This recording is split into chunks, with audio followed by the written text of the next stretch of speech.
Welcome to Boston and to Fenway Park. It is Game 4 of a 4-game series between the Tampa Bay Rays and the Boston Red Sox. Welcome inside the broadcast booth, everybody. I'm Don Orsillo, and welcome to Red Sox baseball. Well, the Red Sox have been very busy lately. Roster moves, not so much lately, but today there was plenty of news coming from the Red Sox clubhouse and the Red Sox front office. Let's start with the front office. Mike Hazen was named the Senior Vice President General Manager today. Hanley Ramirez out for the remainder of the season with a shoulder injury. He will not play first base the rest of the year. And Pablo Sandoval, now day-to-day, had an upper respiratory that has now turned into pneumonia. So he will be missing some more time as well, listed as day-to-day. We welcome in Jerry Remy. And Jerry, certainly a lot of news coming from the Red Sox today. Yeah, beginning with Mike Hazen. It seems like a logical choice for the Red Sox, a guy that's been in the organization for 10 years, certainly knows the minor league system, knows the players in the system, and I think will be a big help to Dombrowski, when evaluating players in the system. So I think that's a no-brainer move for the Red Sox. As far as Hanley Ramirez goes, it's interesting because they wanted to get him on the field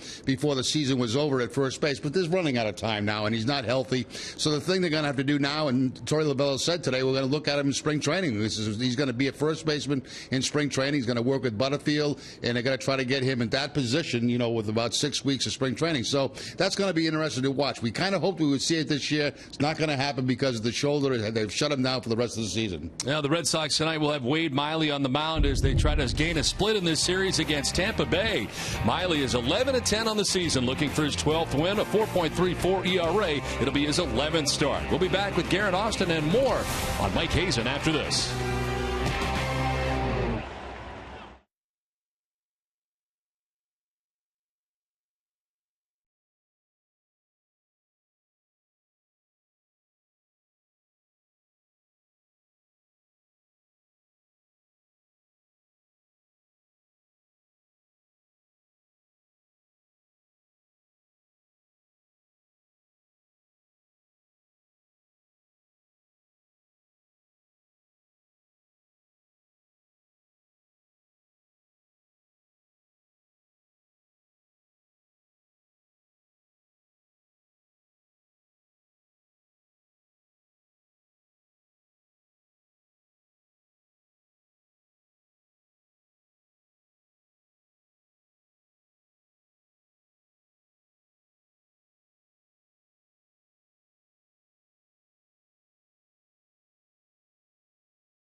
Audi, experience the new Audi A3 today. Dunkin' Donuts, America runs on Dunkin'. Toyota's website for deals by Toyota.com. Digital Federal Credit Union, see what DCU can save you. The Kia Sorento. And by Southwest Airlines, book your low fare now at Southwest.com. Welcome back to Fenway Park. Tonight it's the Rays and Red Sox in Game 4 of the 4-game series. Welcome back inside the broadcast booth, everybody. I'm Don Orsillo. When Dave Dombrowski took over as baseball operations director for the Red Sox and president of baseball operations, it was unclear at that time whether or not he would bring a general manager from outside the organization. After looking throughout the organization, it appears that a guy from the organization is going to be his choice for general manager. With more, here's Garrett Austin. Thanks, Don. That's right. The Red Sox today announcing that Mike Hazen had been named Senior Vice President and General Manager. Hazen and President of Baseball Operations Dave Dombrowski held a press conference earlier, and here's what they had to say. It's a privilege today to announce Mike Hazen as our Senior Vice President and General Manager. I've been very impressed with him in very many aspects of the job. I mean, when you're talking about an individual who is intelligent, that knows baseball, has got a great work ethic, that has experience in the game, is a loyal employee, can be very helpful in every respect of the operation. It's a privilege and an honor to work for the Boston Red Sox. It always has been since I joined 10 years ago. This organization is prestigious, successful, has history, a history that I'm proud of personally, one that I grew up in. From the days when I used to wake up and argue with my dad over who was better between Rice and Evans, that debate still rages on today, probably even between Rice and Evans. Coming here to Fenway Park and watching Wade Boggs and Marty Barrett, Bruce Hurst, going to Pawtucket, my first game, and seeing Oil Can Boyd pitch.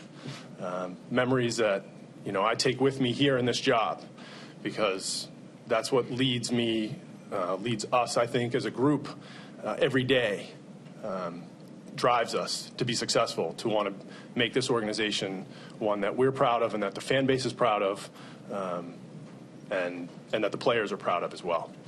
I'm excited as we look forward, we move forward in a new direction under Dave. I think even in the first month so far, I feel like there's been a good connection between Dave and I, between what I think we've done well here, and knowing that things that we need to improve upon moving forward. Dave's experience is tremendous. We've seen that already, and I look forward to working with him and our operations staff on leading the Red Sox back to the World Series. A lot going on here at Fenway Park. We know this, the Rays and Red Sox are coming your way next.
Back at Fenway Park as the Red Sox and Rays get ready for the finale of this series, and the Red Sox starting pitcher presented by your local New England Audi dealers.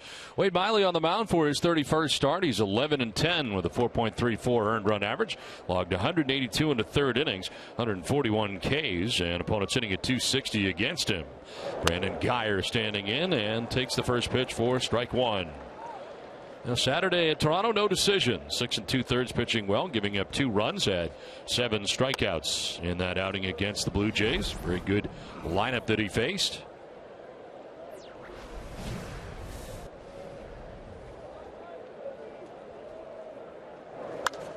Fouled off to the right, out of play. As Geyer has been leading off, especially against left-handers. You can plan on him just about every day against a lefty starter. And Guy hitting at .269 with 8 homers and 27 runs batted in.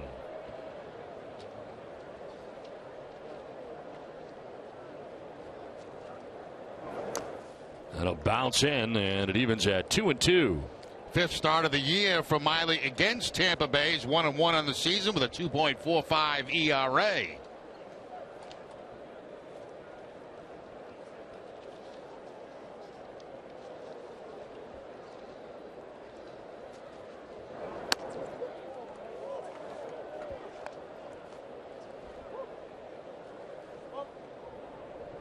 Look at the arsenal for Miley.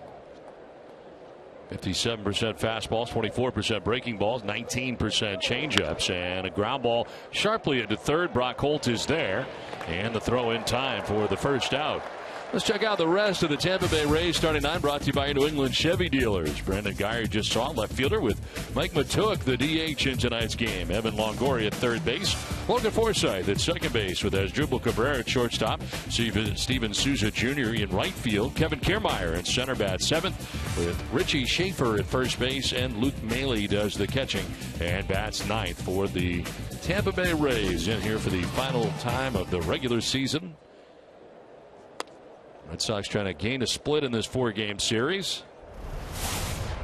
Took the DH hitting just under 300 at .298. 5 homers, 11 runs batted in, and they'll send that one foul.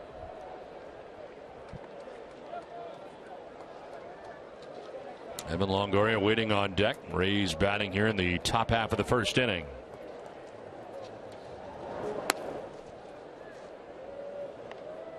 Took part of the September 1st call-ups, and this is stint number 6 on the year with Tampa Bay.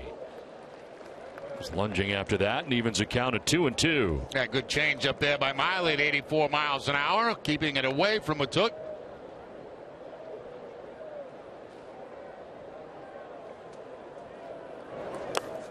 That'll bounce in for ball 3. All of Matuik's home runs have come on the road. He has 5. And a 2-run home run here on Tuesday at Fenway Park. And he grounds one towards shortstop. Bogarts to the backhand. Throwing plenty of time to get Matuik 2 down. The Red Sox defense is brought to you by Southwest Airlines. They are 11th in the American League with 92 errors on the season. Brock Holt will be at third base, and Bogarts the shortstop. Dustin Pedroia at second, and Travis Shaw the first baseman. Left to right, Rusney Castillo, Jackie Bradley Jr., and Mookie Betts, and Ryan Hannigan doing the catching for Miley. Home-plate umpire John Hirschbeck is the crew chief with John Tempain at first base, James Hoy at second base, and Bill Welke, the umpire, at third. 2 down here in the first inning. Evan Longoria jumping on the first pitch and fouling it back to the screen for strike 1. Longoria right now has a 13-game hitting streak at Fenway Park. Longest for any Ray in their franchise history. And a guy who's been highly productive against the Red Sox over the years and certainly played them so much. Since 2008, in fact, his 82 RBIs against the Red Sox, second only to Jose Bautista during that time, who has 85. Overall numbers this year for Longoria, sitting on 19 home runs, trying to get to that 20 home run plateau, and takes the strike over the inside corner. Unfortunate strike there for Miley. He slipped a little bit on his delivery to home plate, and still got the breaking ball over the plate.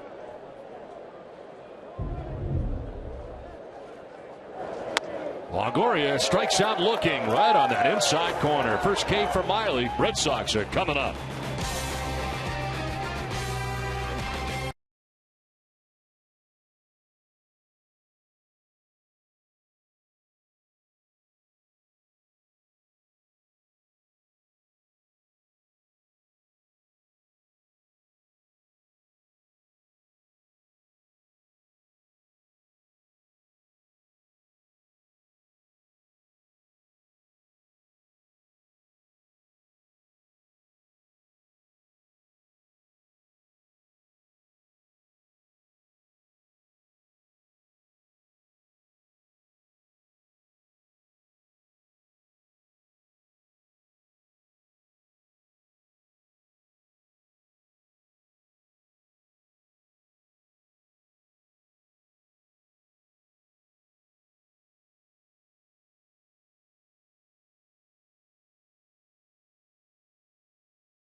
Bottom of the first, Red Sox lineup brought to you by your Eastern Hyundai dealers. Well, Mookie Betts in right field leading it off with Dustin Pedroia at second base. Xander Bogaerts at shortstop bats third.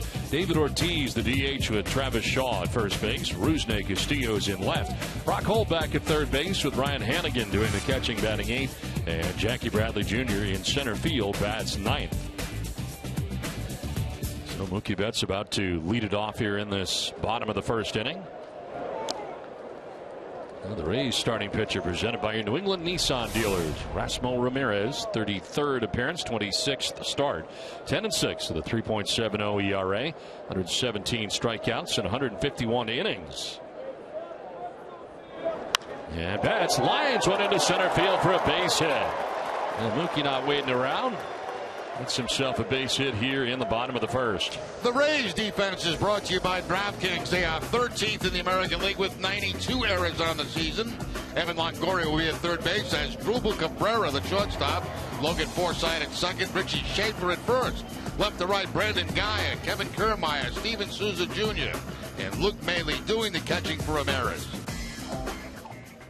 So lead runner on here for Boston in the bottom of the first inning brings up Dustin Pedroia.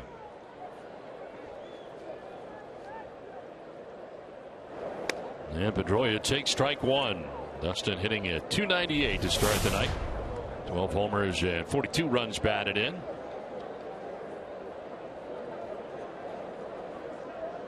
3 for 8 so far in the series against Tampa Bay. Was 0 for 4 in last night's game.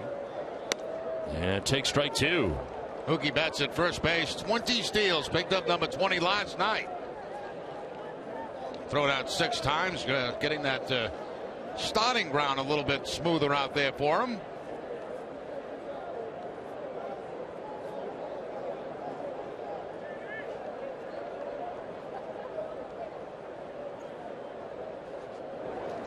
Here's a ground ball softly hit by the mound towards short. Cabrera will fire to first base in time to get Pedroia.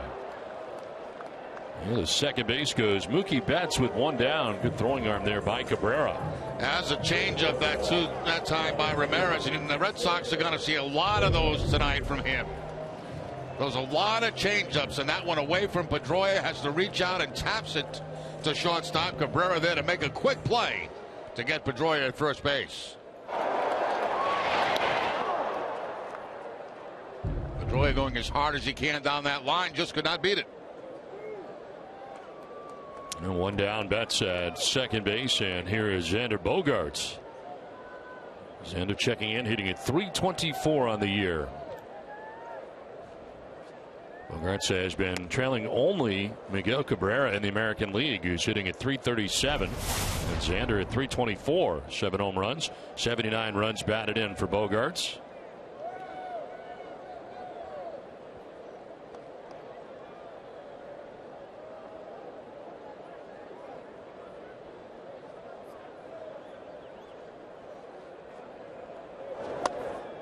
Downstairs for a ball, 1-1. Second baseman Logan Forsythe doing the best job he can to keep Betts close to that bag at second base. It would have been a tough stretch for Erasmo Ramirez. His last win came at Houston back on August the 17th.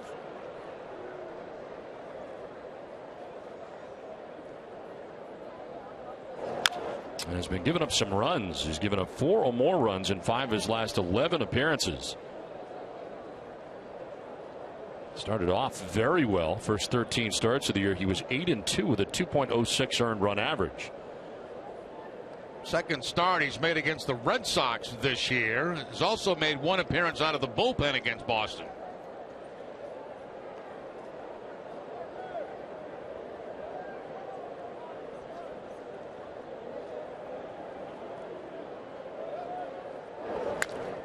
Fouled off as Bogaerts kind of a protective swing there, and it's 1-2. Overall, 17 of 25 starts. Ramirez has given up 2 earned runs or fewer in those outings. As David Ortiz waits on deck here in the bottom of the first inning with Betts at second base and 1 down.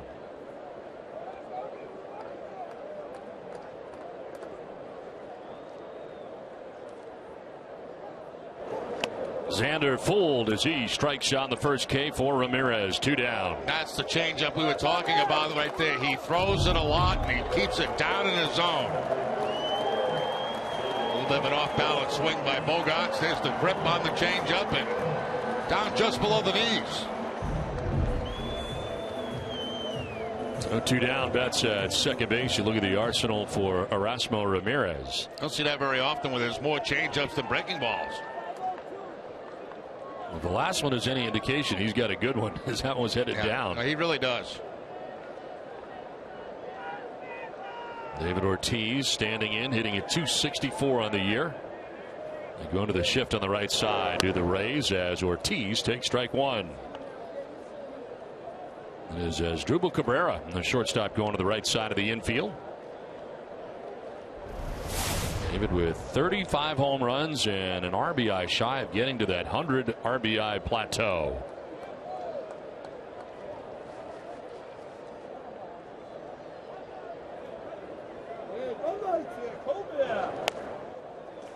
Downstairs to Ortiz, 1-1.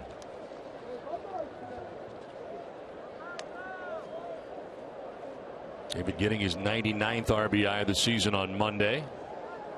Has 8 100 RBI seasons with the Red Sox, tied with Jim Rice for second most in franchise history. Ted Williams had 9.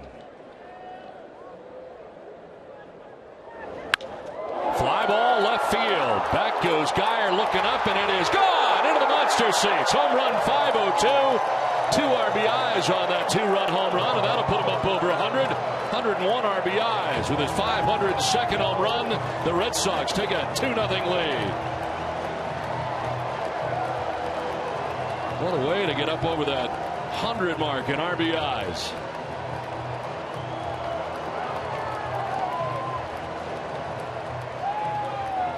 Now you see Ramirez shaking his head. He made a bad pitch on a changeup that time. He left it up in the zone, and Ortiz, give him credit because he stayed back on the off-speed pitch and he uses the opposite field. That ball was a little bit higher than Ramirez would have liked it, and Ortiz able to take it to the opposite field for the home run.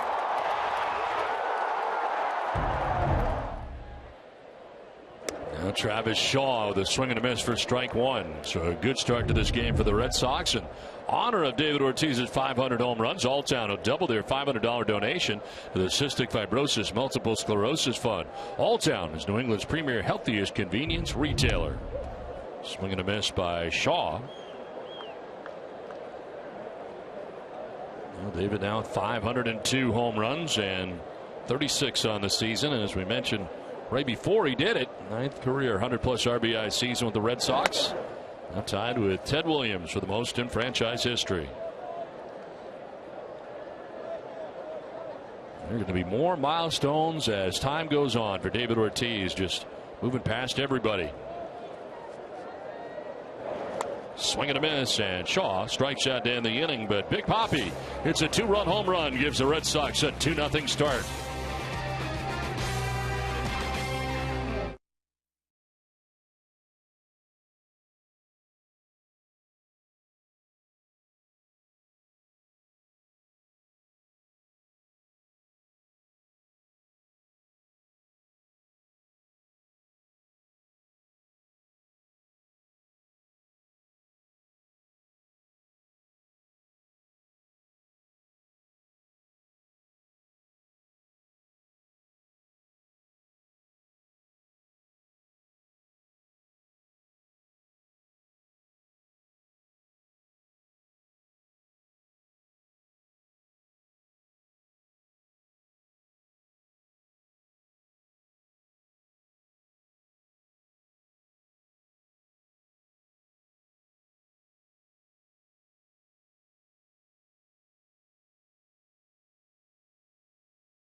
to the 502nd home run by David Ortiz.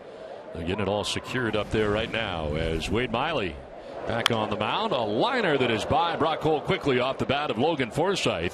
Back to the track in the wall. Run down by Castillo. Throws towards second, but sliding into second base with a leadoff double is Forsythe. First hit of the night for Tampa Bay, and it's an extra base hit. Yeah, Logan Forsythe jumps on that first fastball from Miley. A fastball that's inside and a topspin liner. You can see how far over Castillo is toward the scoreboard, and he has a long way to go to get this. And with no problem, Forsythe gets in a scoring position at second base.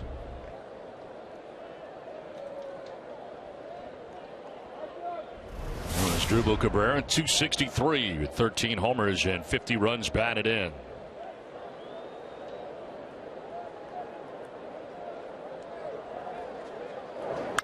Fly ball hit well to right field, sending Mookie Betts back. He'll have plenty of room as he makes the catch out there.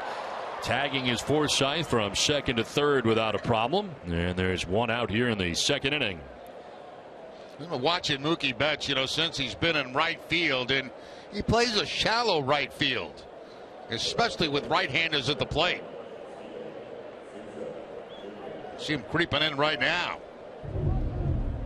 See where Betts is located and where he has to go to make this catch. I'm trying to think back over the years, Jerry, of other right fielders that played as shallow, and I'm not sure I can think of any. I agree with you, Don. I can't think of anybody who really, in a Red Sox uniform played that shallow. Has great confidence in going back on the ball. There's a ground ball. Miley goes towards third. Has no play there because nobody's covering, so he turns and gets the out at first. Had the man at third and Forsythe, but nobody was at third, and he quickly realized it and spun and threw out Souza Jr. at first base. Yeah, good play by Miley. I mean, he saved himself a run right here just by looking the runner back. Forsythe going down the line. Miley runs. There's nobody at third, but he just he freezes that runner. He gets him going back to third base, then gets the out at first. Good play by Miley. So 2 down. Kevin Kiermaier coming up. Center fielder hitting at 261, 8 homers and 36 runs batted in.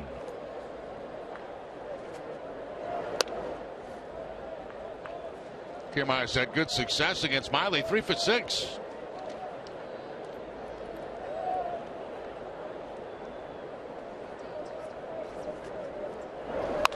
There's a ground ball fouled outside of first, and it's 1-1. Over to help out is Betts on that foul ball.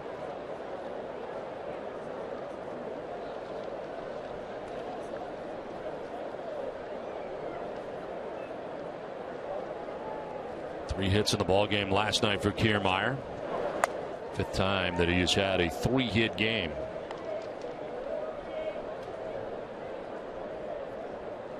Went 3 for 4 in last night's game. 3 for 8 so far in the series.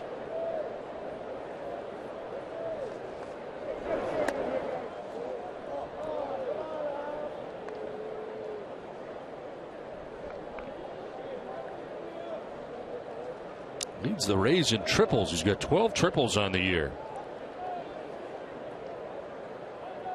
Now playing in his 144th game. Inside, and he draws the walk. Down to first base goes Kiermaier with 2 down. First walk given up by Miley of his outing. Well, attention Red Sox Nation, there's a reason why the Boston Red Sox and the rest of America run on Dunkin', because our coffee is consistently smooth and delicious. The Boston Red Sox run on Dunkin'.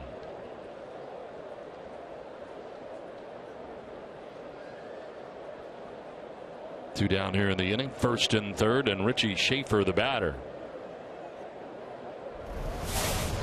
207, 4 homers, 5 runs batted in, and we've seen this guy's got some pop in that bat. Has 4 major league home runs this year, but comes off his bat pretty good. We saw a very long home run earlier in the series. Yeah, it takes a good, healthy cut.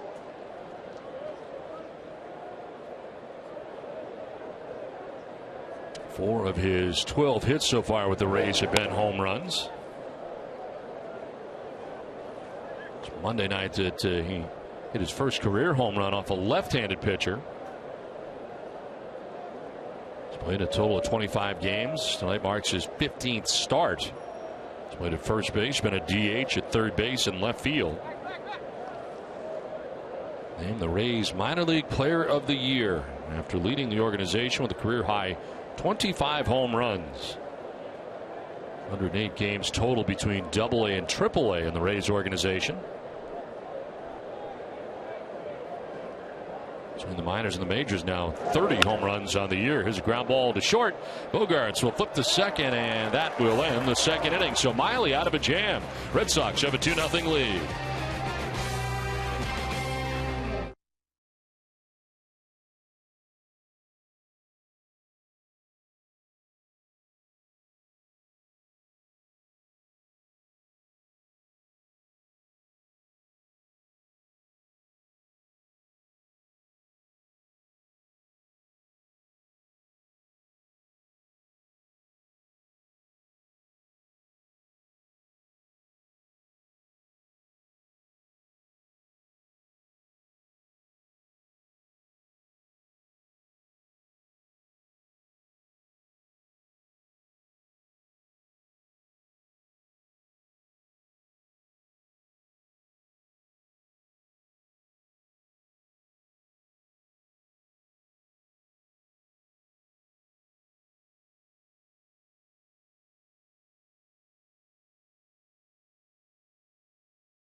The 75 season in their 152nd game, the Red Sox lost to the Orioles 5-2. Tommy Davis had 3 hits, including a home run for Baltimore.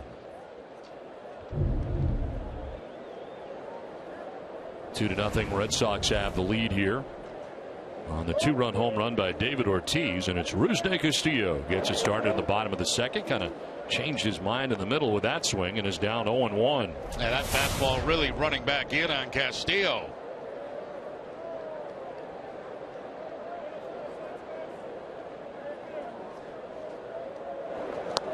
Swing and a miss. They're very aggressive at the plate and down 0-2.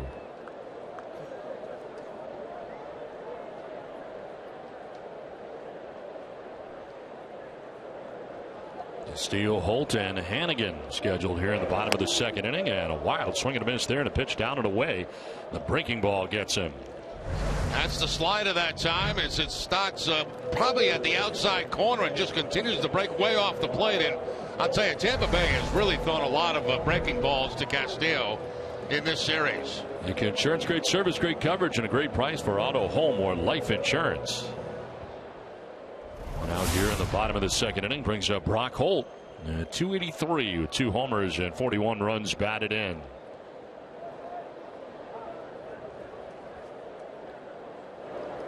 On the ground right side, Forsythe plays the hop and takes care of Brock Holt for the second out here of the second inning. Well, head to the park this weekend to meet your favorite Red Sox players at the gates on Saturday, and don't miss on-field photo day on Sunday. All fans will also have the opportunity to run the bases after Sunday's game, all part of Fan Appreciation Month at Fenway Park. Visit redsox.com for tickets and more information.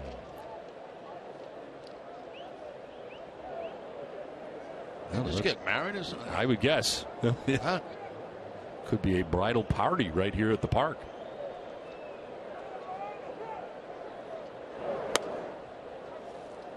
She might have left her husband already. She might, probably get married this afternoon and said, I'm going to the ball game. He didn't want to come. And that's it. It's over.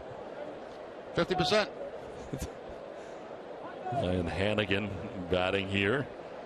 Hannigan, who doing the catching today. We've seen Swihart the last couple of days. Hannigan back in there against his old team, the Rays.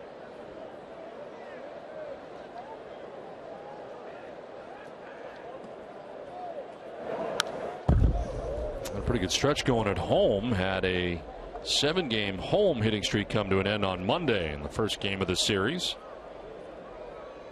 But against the Rays in 8 games, hitting at .320 with the home run, 4 runs batted in.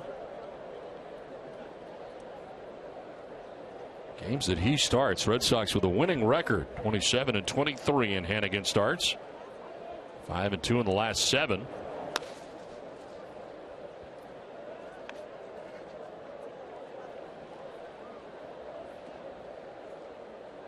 Rasmo Ramirez, who gave up 2 hits and 2 runs in the first, the single to Betts and then the 2-run home run to David Ortiz. Now retired the last 3 batters in a row, 2 by way of the K.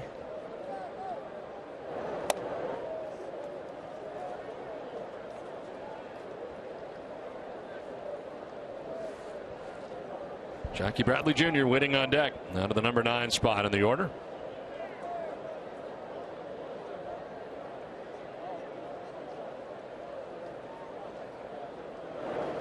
And again fouls off another 94 miles an hour on the fastball.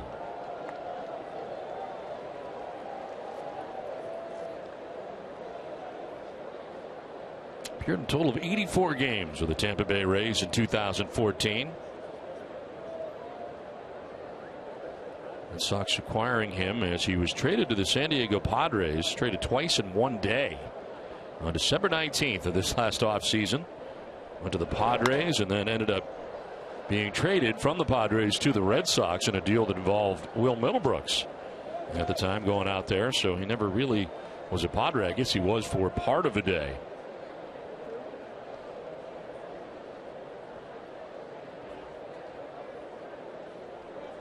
The captain in the house has been for the last couple of days. Was in here, of course, for the David Ortiz ceremony the other night, honoring David's 500 home runs.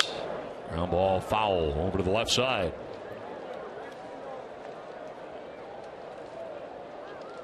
Follow the Red Sox for the rest of the season with MLB.com at Bat, the #1 app for live baseball. Get MLB.com at Bat for your smartphone or tablet today.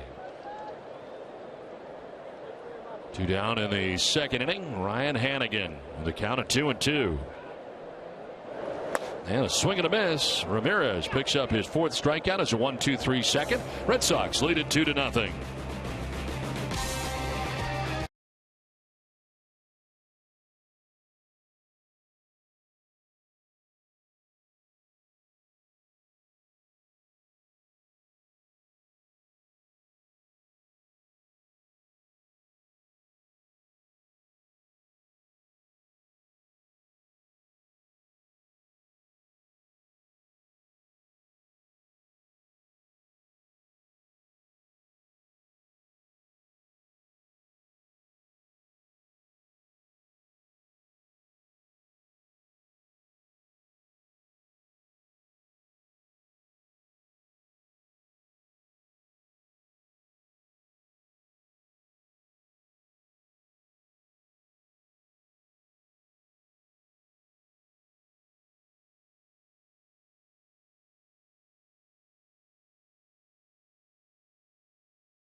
HB Hood salutes the Red Sox Foundation's commitment to 4,900 accredited charities throughout New England. Now it's on to the top of the third inning. Red Sox holding a 2-0 advantage. Luke Maile, the batter. Maile 1 for 19 so far. Hitting at 0-53. No homers and a run batted in. As he takes the strike, evens the count at 1-1. It's Maile, Geyer, and Matuk to bat in the inning. 9-1-2 for Tampa Bay. Maile, per usual, working at his very quick pace. Guy who gets it and throws it, no doubt about it. And certainly the defense appreciates his work and quick work.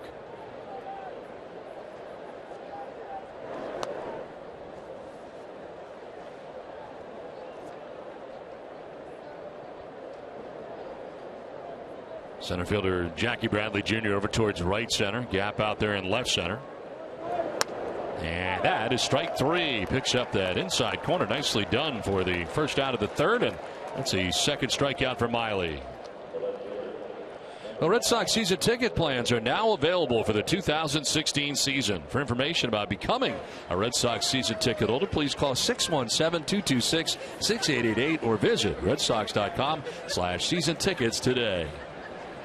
Yeah, both the Maile strikeouts coming on the same pitch. Fastballs inside to right-handers.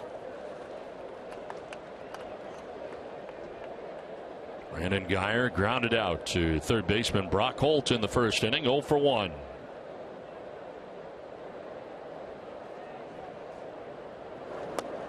Well, the Red Sox got out of last place very briefly. But the Rays winning the last couple of nights here in this series, and now the Red Sox are a game and a half back of Tampa Bay in the standings. There's a ground ball to Holt again. Second time Geyer's gone that way. Low throw, but nicely picked by Shaw. So Holt appreciative of the effort on the other side of the diamond as Shaw reels that in. Yeah, if you watch Shaw on this play, you're going to see that he backs up to make sure he plays the hop into a good hop.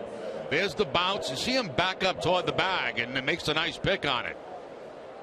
That ball hitting on the dirt part of the infield, which makes it a little bit more difficult for Travis Shaw, but is able to make the play. Very nice. And certainly Brock Holt appreciates that. Mikey took the batter with 2 down. He grounded out to Xander Bogaerts in the first inning. 0 for 1.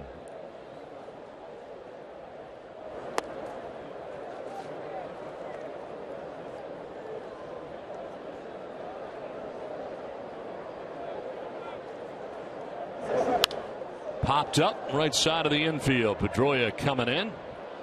And Dustin on the dirt of the infield puts it away. 1-2-3 third inning from Maile. 2-0 Red Sox.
By Southwest Airlines. Book your low fare now at southwest.com.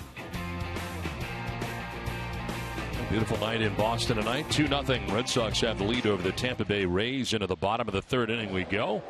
As leading it off, Jackie Bradley Jr. Always great to have Alex Spear, the Boston Globe, alongside with us as Alex joins. Good to see you, Alex. Great to be back. Thanks, guys. A lot of activity today from the Red Sox, and not only from the clubhouse, but also from the front office standpoint. And I guess I'll ask you a little bit about the decision to hire Mike Hazen or keep Mike Hazen here at Fenway. And now he is the new general manager of the Boston Red Sox. Yeah, pretty interesting, and it really sends a message as to the organization that Dave Dombrowski kind of found himself joining. Namely, it's one that has a lot of strengths, and one in which he thought that there was a compelling reason to maintain a lot of continuity. You know, there have been the major league product has obviously been a disappointment for just about everyone associated with the Red Sox this year.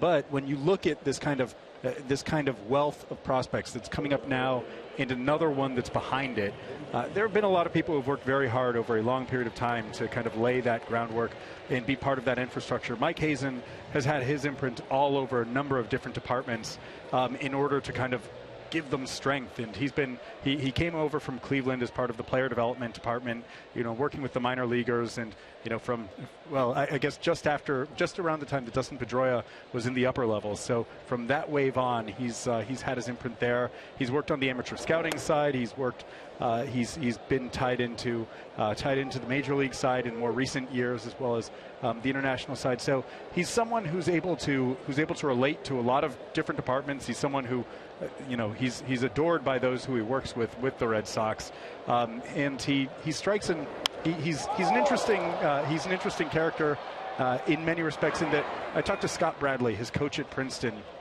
who said that, you know, Mike comes from a blue-collar background. He's someone who the last thing in the world you would speak when you relate to him, and he's able to relate to a lot of people, is that he came from, you know, an Ivy League education, until you hear the substance of what he has to say. But he has a natural gift for connecting to a lot of people, but also being able to kind of, you know, assimilate a lot of different ideas. So a very sensible hire for Dave Dombrowski. Do you get the impression, and maybe it's too early to tell this, whether or not the rest of baseball ops will kind of stay intact now that he is staying as well, or do you think some other people will move in? I think there could be some other additions, but I do think that this is a major signifier that there's going to be a lot more continuity than change.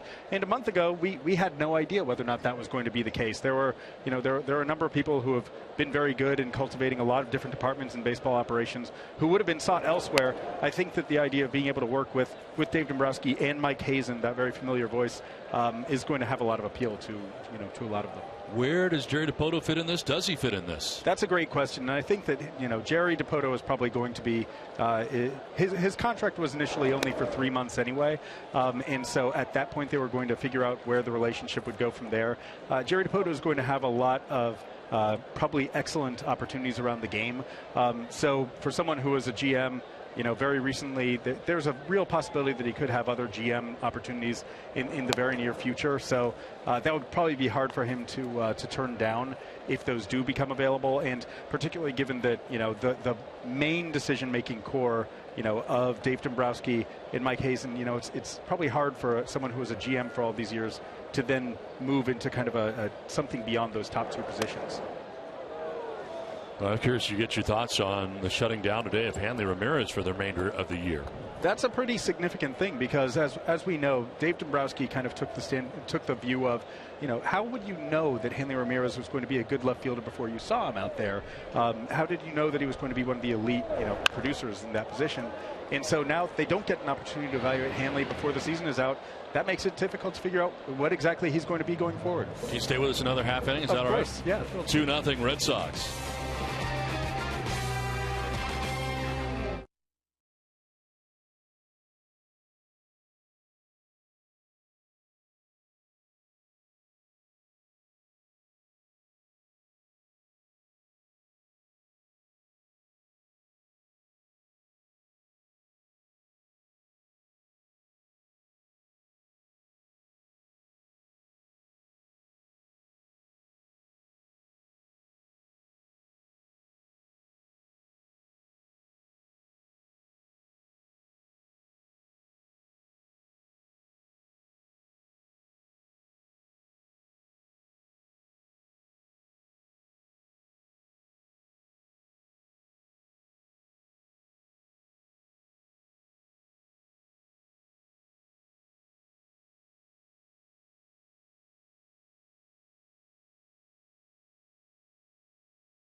Fenway Park with the Red Sox on top 2-0. Wade Miley back on the mound. Evan Longoria leading it off.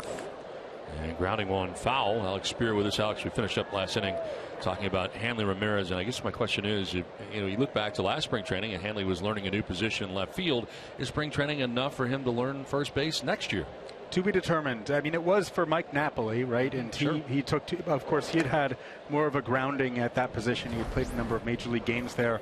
Ultimately, the way in which you'll often hear it described is if a guy is invested in it and wants to make it work, he can put in the work to make it work. He certainly has the skill set. When you talk about an infielder's hand, someone who was able to play shortstop and on the left side of the infield, he should have the physical abilities to be able to adapt to first base. But it is the opposite side of the diamond. You're seeing the ball come off the bat very differently.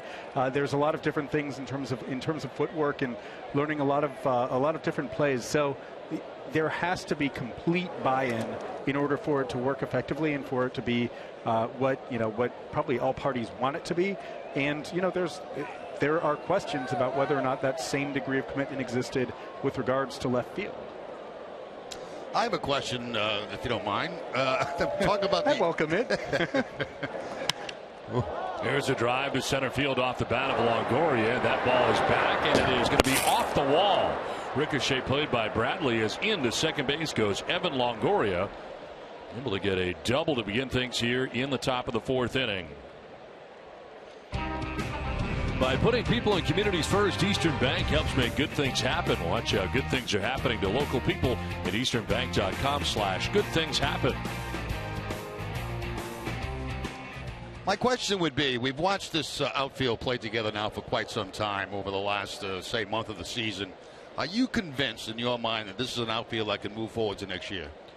I think that it could. I do think that there still remains some uncertainty with it. We know what Mookie Betts is, and that's probably a guy who has a pretty decent shot at being a star for a number of years. And that can be, in center field, you have 100% confidence. In right field, based on how he adapted from the infield to center field, he's going to be fine ultimately. Jackie Bradley, we know that he can play defense, and I think that hot streak showed enough to make you think, okay, even though there are ups and downs that you're going to have, that you might have to ride, that this is someone who's capable of figuring things out and sustaining it over a month.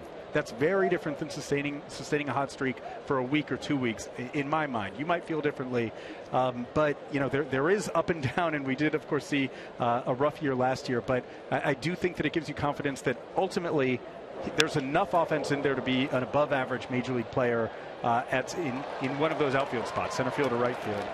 Rusney is kind of interesting because we're still seeing his approach at times getting exposed. We aren't seeing that same. He did have a nice consistent run, but it wasn't that kind of incredible hot streak, that scorching run that Bradley put together. And so I think that there needs to be some question at least about you would still put it this way: if you have these three together, you would still want a really good fourth outfielder who you would be able to view as a reliable complement, maybe a left-handed bat or something, who would be able to spell Castillo for the right matchups and kind of give downtime to the other guys. Because to me, I do think that there is more to be learned about them going forward. I think that the potential is obvious and it's great, but potential is different than performance. I agree with you. I look at Rusney and I really can't figure it out. To me right now it seems like he would be very good against left-handed pitching. And maybe a platoon situation like the Red Sox had a couple of years ago may be the best way to go. That's just a guess of mine. But to make the commitment, I think right now that he's going to be my everyday left fielder, I'm not so sure about that. That's kind of the danger zone that they fell into in some ways at the start of the 2014 season, when their options in center field after Jacoby Ellsbury left were Bradley and Grady Sizemore. Neither of them had a real big league track record in order to fall back on, and obviously that kind of contributed to the creation of a black hole there in 2014. And it certainly dragged down the overall offensive performance. So there is obvious talent. There's considerable upside, and as a team, you love to build around the guys who are multi-dimensional, who have a chance to impact the game in the field, at the plate, on the bases, and those three guys all have a chance to do that. However, there's that element of uncertainty that makes you think you also need to have a pretty good insurance policy just in case. And let's also not forget, Castillo's had a problem staying healthy too, so that also has to be thrown into the stew. You see a scenario where either Betts or Bradley are moved during the offseason? I've been thinking about this, and certainly. So let's say that you had a pretty attractive trade market for a Jackie Bradley Jr. First of all, Mookie Betts, no. I can't imagine a team moving a potential all-star anywhere when he's so young, so controllable, and has so much upside. Bradley, because there is a little bit of a kind of up and down with regards to the performance, there's a chance that you would be in a position to sell pretty high on him.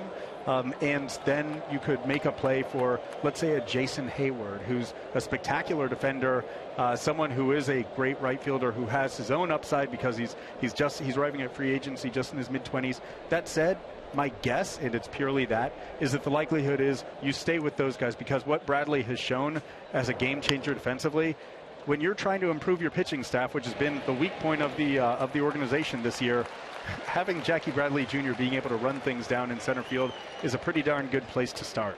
Now, you're going to have to vote sooner or later for an MVP on the Red Sox this year. Who was your vote?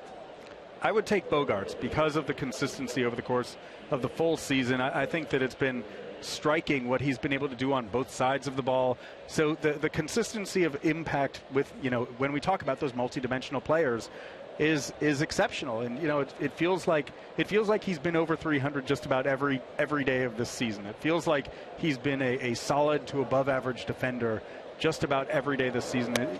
For a team that's had a lot of ups and downs, he's been the real stabilizing anchor. Now, it's difficult to argue against what David Ortiz has done over the course of the last 4 months, but add in the fact that Bogaerts is playing a premium position in the field, and the fact that it has been a season-long contribution, and that for me is the separator. Frontline pitching is something the Red Sox are obviously going to have to address, finding that out early on in this year. Who are we talking about that's out there you think that is of interest to the Red Sox? It's so interesting talking to the Rays people about David Price, and you wonder whether or not an organization that's been reluctant to make the significant long-term investments in guys in their 30s would look at this guy who is clearly a premium talent and say, 7 years, $200+ million, he might be the exception. Alex Spear, thank you so much. Great to see you guys. Thanks so much. See you. 2-0 Boston.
For a free checking account with Eastern Bank and get $100. Just text money to 36698. 2-0. Red Sox have the lead over Tampa Bay as they come to bat here in the bottom of the fourth inning. Xander Bogaerts, a strikeout victim in the first inning, 0 for 1. And Xander will take a look at strike one. Alex is the kind of guy you'd like to have on for about 5 innings. You know what I mean? You learn a lot, and he knows a lot. This is a ground ball foul, and it's 0-2.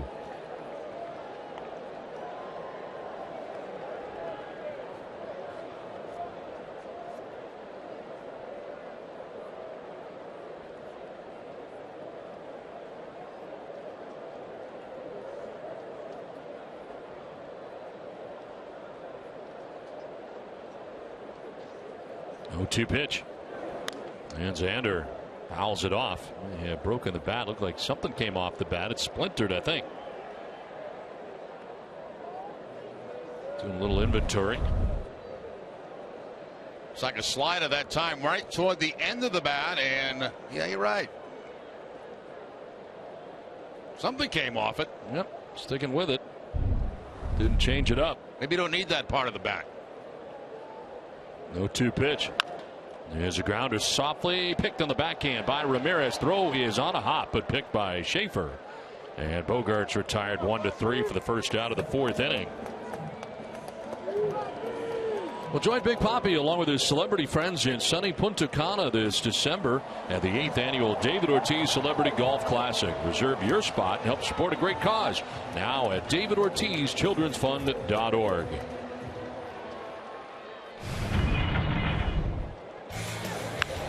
Ortiz in the first inning going to the opposite field on a changeup for a 2-run home run, and that's the difference in the ball game right now.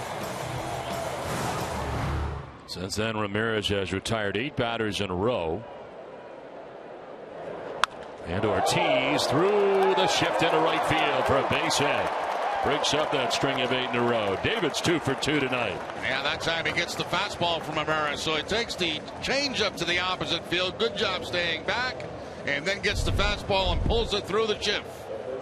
Actually went out and hooked this ball. That ball's away from him. It was a little bit toward the end of the bat. But in a good spot for David Ortiz.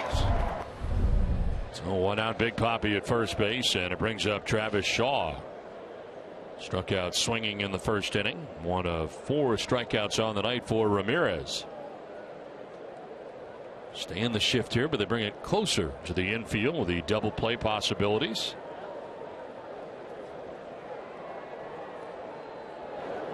As Shaw takes strike 1.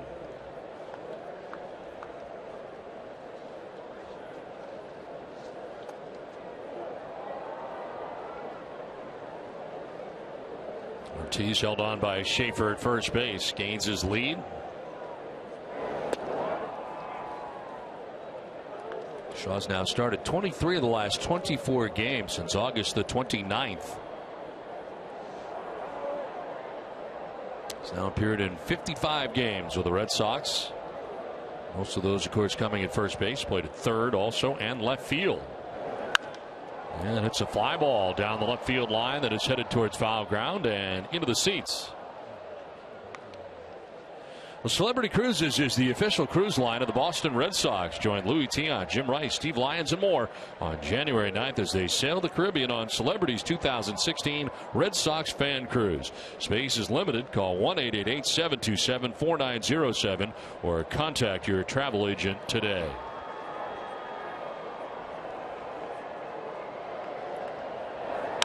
Shaw hits it on the ground at first. Schaefer will tag first, throw to second. It's a tag play and a tag at second base of David Ortiz on the double play that ends the 4th inning. Headed to the 5th with the Red Sox on top 2-0.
Fifth inning back at Fenway. The Red Sox on top 2-0. Bottom third of the Rays order. And Kevin Kiermaier lines out sharply to Pedroia for the first out of the inning. Let's begin with Guerin. Don, I talked to first base coach and outfield instructor Arnie Baylor, and he said that Mookie Betts is doing a nice job in right field, that he's working at it and he's improving. Baylor said there's a lot of room out there. The throws are different, the angles are different, but Betts has done a nice job, made some adjustments, and he's learning on the job. That's a great shot right there, too, of Arnie giving Mookie instructions on the hitter that's at the plate right now. That'll skip into Richie Schaefer. Bats here with one out.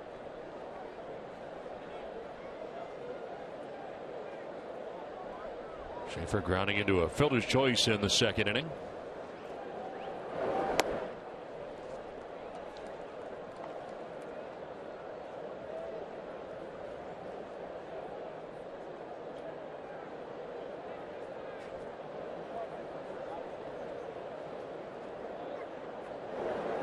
One pitch in there for a strike, and it's 1-2. As Miley coming up on 60 pitches thrown here in his outing through 4 1/3 innings.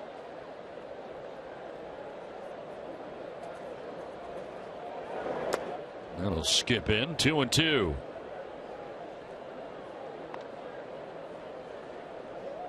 Miley has only allowed 2 hits, a double by Forsythe in the second, the double by Longoria that opened up the fourth inning. Tampa Bay has left 3 men on through the first 4 innings. There's a grounder foul outside of third. Toyo Tires just made winter driving easier. Their all-new Celsius drivers, the year-round convenience of all-season tire, plus winter weather safety on snow and ice. Visit toyotires.com to learn more. Toyo Tires, the official tire of the Boston Red Sox.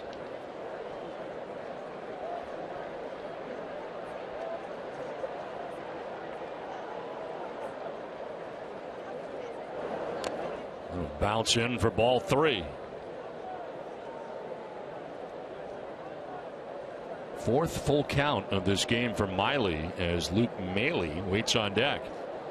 Struck out looking back in the third inning. See a Maile battle coming up next. You don't get that stuff everywhere, Jerry. 3-2 pitch is a swing and a miss. And Schaefer strikes out. It's 3 Ks down for Miley. 2 down. Back-to-back curveballs. Now you got me confused. For Miley. Down and in around the ankles. Good spot for it. And right over the top goes Richie Schaefer. See what I did there? Yeah, I noticed. And now you got the dream matchup, Miley and Maile. Who wins? I think it's going to be Miley. Backhanded by Bogarts. Miley able to get Maile to ground out and end the top of the 5th. Let's check out the box score.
shares his favorite Halloween costume, and we look back at the many different hairstyles of Gary Streisky. Catch NESN Clubhouse Sunday at noon, presented by Delta Dental of Massachusetts. I didn't think there were that many. There's that, and then there's the other one. Apparently there's more that we don't know about. I think there's a lot of versions of this. Yeah, there's degrees of puffiness. I know that. Yeah. Because, there's at one point it was like a foot tall. As the pitch to Rusney Castillo to start this bottom of the 5th inning is outside. Castillo, Holt, and Hannigan to bat in the inning.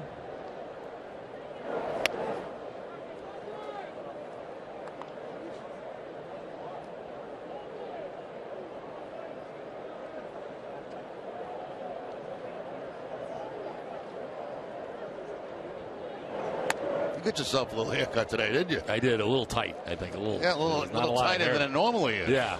I've brought it right to the edge. High and tight. I've been looking at you because you've been doing this now for a while, and you get it nice and tight. Yeah, tighten it up. I got regular fashion statement, Was it 3 1/4? Is that what you go with? Is that what it is? The Clippers, 3 1/4? No, one on the sides, I think. Oh, I think it's one on the sides. Really tighten things up today. A little too tight. You don't have any hair, really. This is what you got. It doesn't take long. It's just it's gone. You had it zipped, right? I had it zipped. Yeah. There's a liner foul behind Arnie Baylor. A little too much, I think, but it'll grow back. I don't think so at all. You get in the habit of having it, real short. Tight. Like you want to get a haircut every other day. I want to get the height that Gary has. I'm trying to figure out how to do that because right now I have. You're not going to get it. Not very much. You're not going to get it. So if I cut the sides but not the top, can I ever get it? No, you'll never have it. It's just not going to happen for me. Nobody has hair like Gary. I mean, come on. It's ridiculous. I'm not even sure it's real. Do we know if it's real? You can't make a rug like that. I don't know. It's pretty good. That's real. It's really good.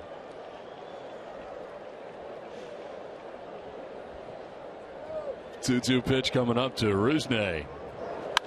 And he'll ground it out towards Forsythe at second base. For the first out here at the bottom of the 5th inning. Tonight's poll question is presented by the Scion TC. Which is your favorite season? Sox 1 for spring, Sox 2 for summer, Sox 3 for fall, Sox 4 for winter. Text your answer to 536-536. Message and data rates may apply. One message per vote. Visit NESN.com/terms for terms and conditions and privacy policy. That's a good question. I mean, everybody has their own feeling about different seasons. That's why we live here in New England. And spring is very popular. The problem for me with spring is the allergy problem that I have. Spring and fall for me both. Yeah, and so I have a little problem. And there really isn't any spring anymore when you think about it. I mean, April stinks. May's not great. Brock Holt is out number 2. Fortunately, we're not here in March, so we don't get to see, what March is like a nothing month. Right. So yeah, for me, it's narrowed down to summer, fall, and winter. I think you can eliminate winter. I think everybody. I'd say winter's out based on last winter. I would take it right out of the equation. Yeah. It would be a nice winter if you get a nice snowstorm, but the next day it's all gone. And there's no dirty, messy snow. Exactly. That would be beautiful. Be perfect.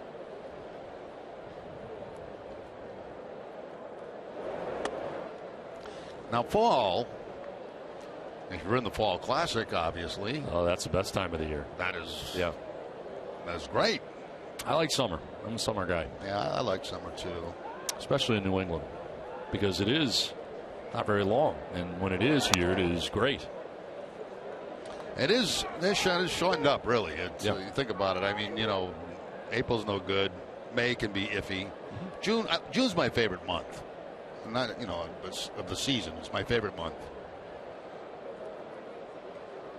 Everything's green by then. The grass is just, everything's, high, and you're going to start mowing it. And it's just, I like June. I would make an argument for July myself. You like July? I like July because you're right in the middle. You're in the teeth of the summer. I don't think anybody cares what we think, to be honest with you. It's a tight race. Making compelling arguments. Swing and a miss as Hannigan strikes out. Second time he's done that tonight. 5 Ks for Ramirez. 2-0 Red Sox.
Game. TC Steve Lyons and Tim Wakefield will break down tonight's game. You'll hear from Wade Miley, whatever, whenever, wherever, who but WB Mason. Miley has retired 6 Rays in a row as he starts this 6th inning. And a grounder foul off the bat of Brandon Guyer into the seats. Flipped into the seats by the on-deck batter, Mikey Matuk. Guyer has grounded out twice, both times, to the Red Sox third baseman Brock Holt. 11 of the last 12 now retired by Miley.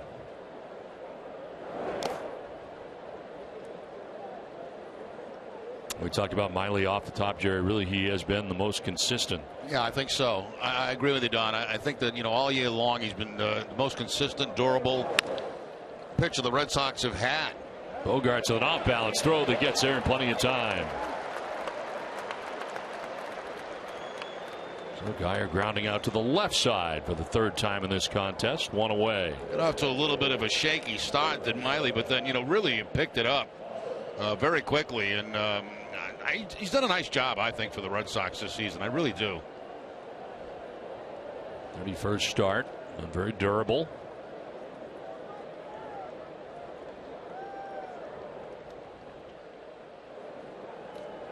Mikey Matuk will take strike 1. Matuk grounded out to shortstop in the 1st inning, popped out to second base in the 3rd.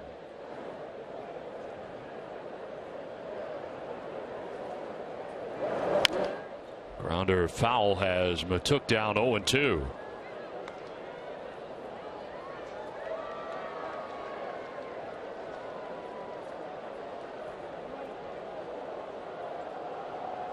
Last Friday, Matuk had a 5-hit game against the Baltimore Orioles, club record for a rookie.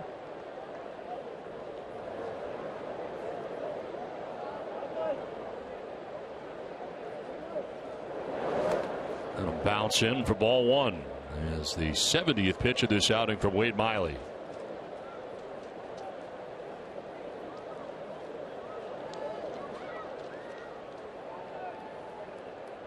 No decisions in 3 of the last 4 outings for Wade, with a win mixed in. There's a ground ball left side. Holt with a nice catch, a spin, and a fire in time. Nicely done. Brock Holt from third base handles out number 2. Well, tomorrow at 5:30, don't miss Friday Night Fenway, presented by Budweiser. TC will be joined by Red Sox interim manager Torey Lovello.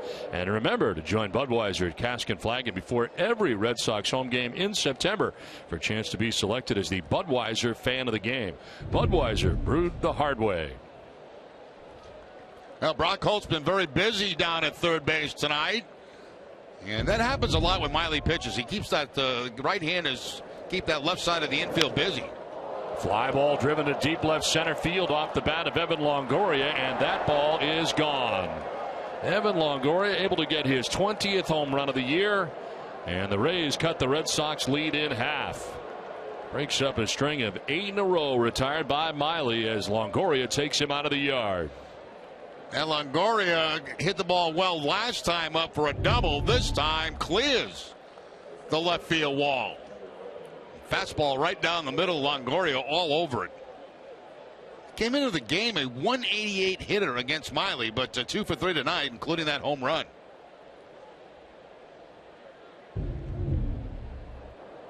So the Rays on the board with 1 swing of the bat. 20+ home runs, 7 of his first 8. 1 of 4 third basemen. Has a pitch in there for a strike. Eddie Matthews, Chipper Jones, and Scott Rowland on that list, along with Evan Longoria.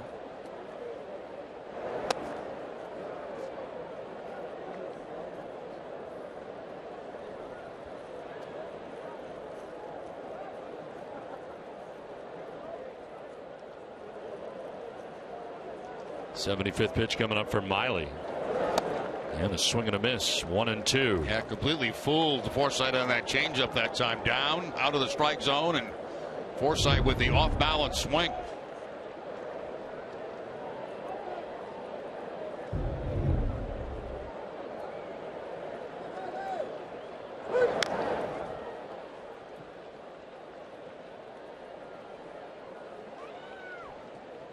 I have 9 ground ball outs so far for Miley.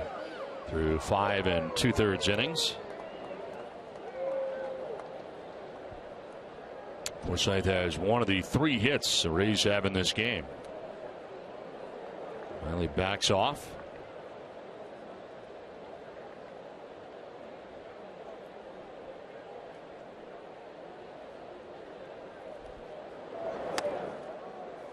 Runs it inside, evens the count at 2-2.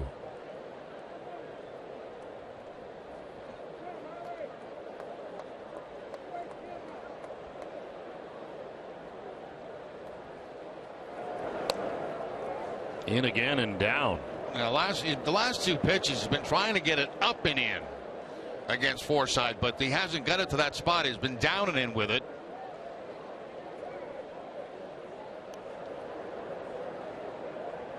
We'll try it again.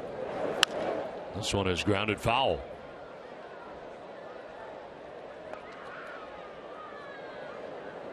Last time out, Miley went 6 2/3. Time for that 7 innings and the complete game victory against the Philadelphia Phillies. Going deeper and deeper into games, and here's pitch 80. Line and a fair ball out of the reach of Brock Holt. Kicks off the box seats, and Rusney Castillo able to get it back in. It's a single for Forsythe on a hot shot right down that third base line. That's very good hitting by Forsythe because it's a 3-2 count. He gets a changeup, a pretty good pitch by Miley, but he's able to stay right on it and keep that weight back, keep the hands back, and drive it right down that third base line. A nice bounce for the Red Sox as it bounces off the stands, and they hold Forsythe to the single.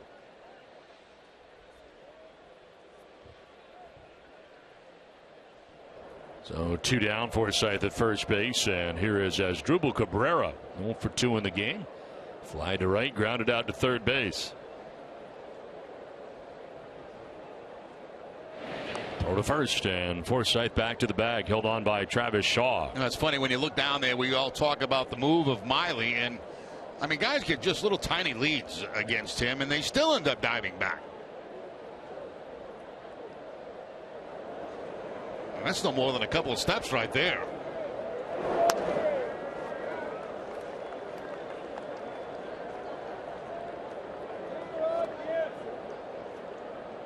Would you rank it up there as one of the best you've ever seen? Yes, I would. I think Andy Pettit probably had the best pickoff move that I've ever seen, but Miley is pretty close. I mean, I never see a guy that really shortens everybody's lead over at first base the way they do against Miley. I mean, because I don't remember that against Pettit. Yeah, that short. No, exactly. And the thing about Pettit too is you could run on him, you know, if you guessed right, because he was very slow to the plate. But he had a great move. Could never figure it out.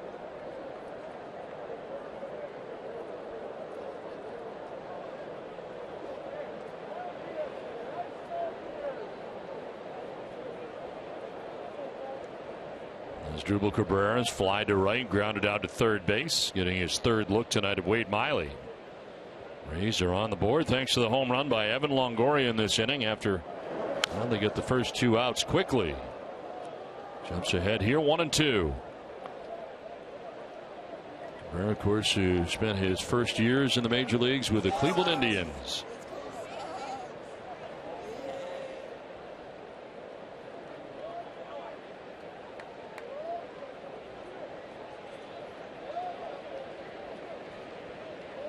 Asdrubal breaking into the big leagues back in 2007 with the Indians. Time call. Miley taking too much time. Pretty unusual, but then on he does slow it down a little bit. Certainly more than when he is pitching from the full wind.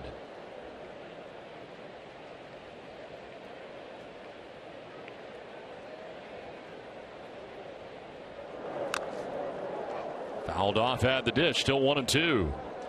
Did you know diamonds are one of the most thermally conductive materials in the world? Right now at Jordan's, you'll find mattresses infused with actual diamond dust that draws heat away fast and regulates your body temperature for a cooler night's sleep. Introducing the Beauty Rest Hybrid, and it's only at Jordan's Furniture. Visit jordans.com for details.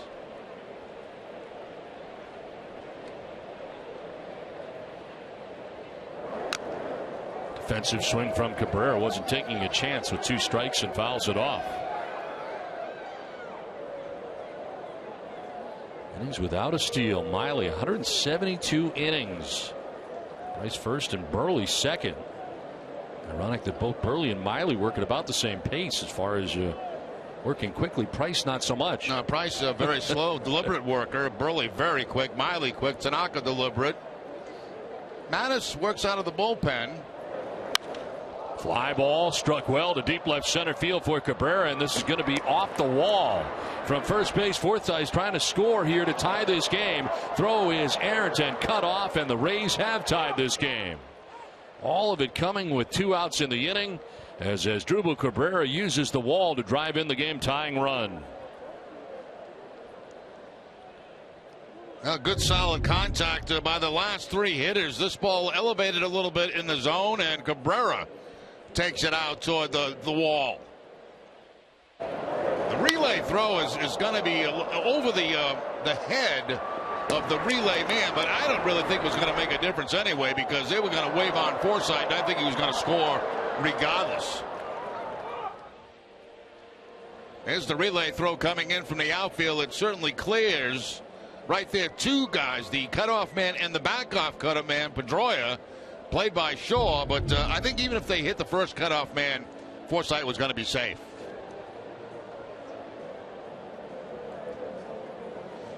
Wade Miley's pitching line is brought to you by Ace Ticket. 5 2/3, 5 hits, 2 runs, both earned. He's walked a batter and struck out 3.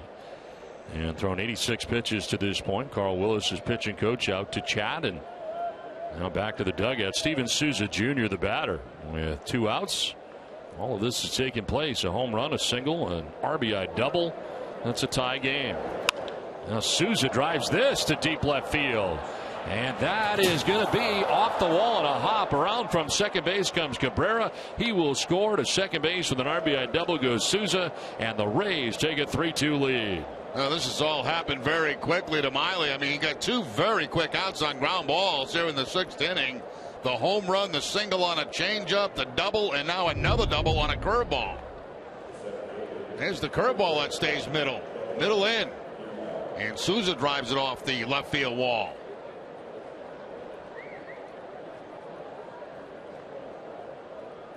Castillo going back as far as he possibly could, but could not catch up to it.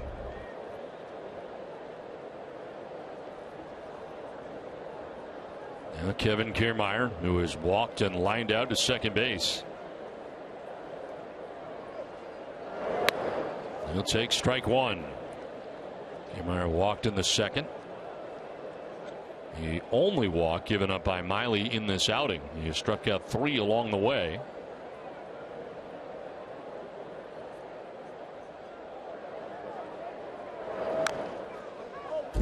Fouled off 0-2. Miley got Geyer to ground out to short. Matuk to ground out to third. Longoria homers for his 20th of the year. Forsythe with a single. The double off the wall for Cabrera that scored Forsythe all the way from first base. And Steven Souza Jr. with a double that brings in Cabrera. And Tampa Bay, just like that, has a 3-2 lead. Kiermaier in a check swing. Did he go? No, but trying to take third base, and out at third base is Souza. The pitch was in the dirt. Souza trying to advance, and Hannigan throws him out. The Rays have taken a 3-2 lead.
base running mistake. I mean, you got to be absolutely sure you can stand up at third base with his 2 outs and you're in scoring position at second base. He read that ball in the dirt, but really was out by quite a distance. Nice play by Hannigan. Jackie Bradley Jr. leading it off here in the bottom of the 6th inning. Red Sox now trailing by a run, 3-2.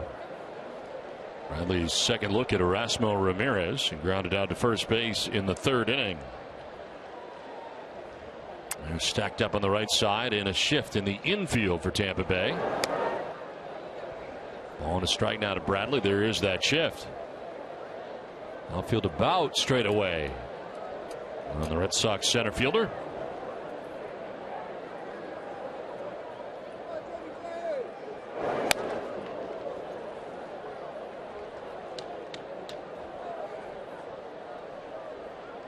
Top of the order, Mookie Betts. And then Dustin Pedroia expected here in the bottom of the 6th inning. Foul back, 2-2.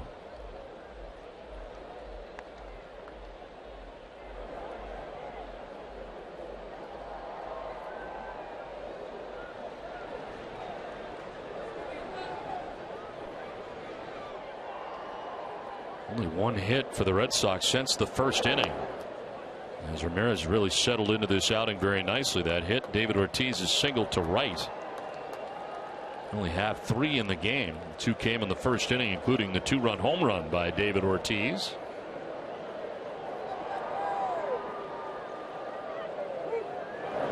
Bradley pops it up left side. It has Longoria on the outfield grass for the first out here at the bottom of the 6th inning. Well, it's time for tonight's Twisted but True Fact. Mookie Betts has multiple hits in his last 5 games against the Rays dating back to September 12th. He's gone 12 for 22 at .545 in that span. It is the longest ever multi-hit streak for a Red Sox player against the Rays. And Betts has already singled in this game. Twisted Tea is the hard iced tea. It tastes like real iced tea. Be a little twisted. They got a base hit, a single back in the 1st inning. Flied out to center in the 3rd. Takes strike 1 over that inside corner from Erasmo Ramirez.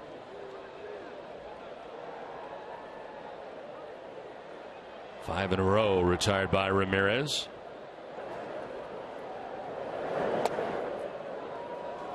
Another strike as it picks up the corner again. That's that changeup we were talking about earlier in the ball game. Not afraid to use it, that's for sure. Use it a lot.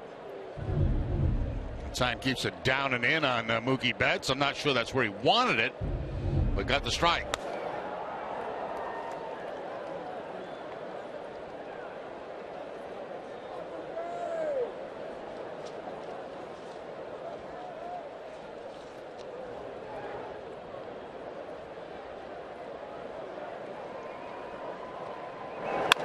On the ground by the glove of Ramirez. Forsythe at second base has got it. Takes care of Betts for out number 2 of the inning. Tonight's Cold Hard Facts are brought to you by Clean Crisp Coors Light. Dustin Pedroia has reached base safely in each of his last 33 games against teams in the American League East. A stretch that began on April the 24th. According to Elias, it marks the 2nd longest on base streak by a Red Sox against divisional foes since Victor Martinez had a 33-game stretch from May 24th through October 2nd, 2010. Last longer such streak by a Red Sox player was Manny Ramirez in 35 games from September 9th of 2001 through July 11th of 2002. 2 outs here in the 6th inning. Pedroia has done the same thing twice. That's ground to short, and both times as Drupal Cabrera has been up to the task.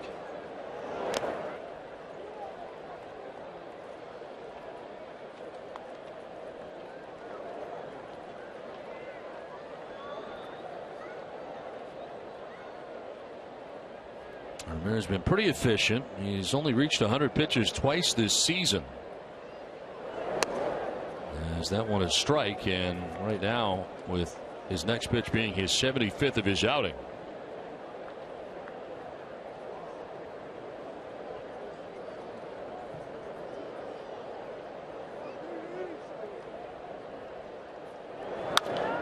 Fouled off to the right, out of play. 1-2. Yeah, really concentrating on keeping that fastball away from Pedroia with the last 2 pitches.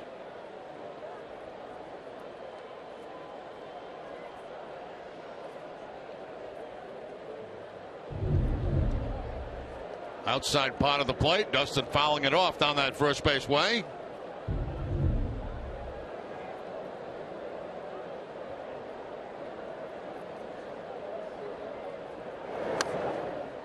And he yanked it away at 94 miles an hour. 2-2. And he probably wanted to go just a little bit off the outside edge, see if he'd chase it, but that was way too far outside to be tempting.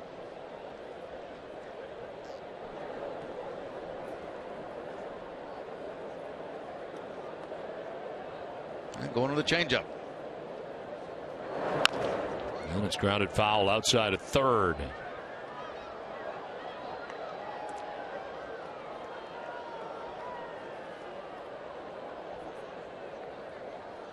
Six in a row retired by Ramirez right now, with 2 outs here in the bottom of the 6th inning.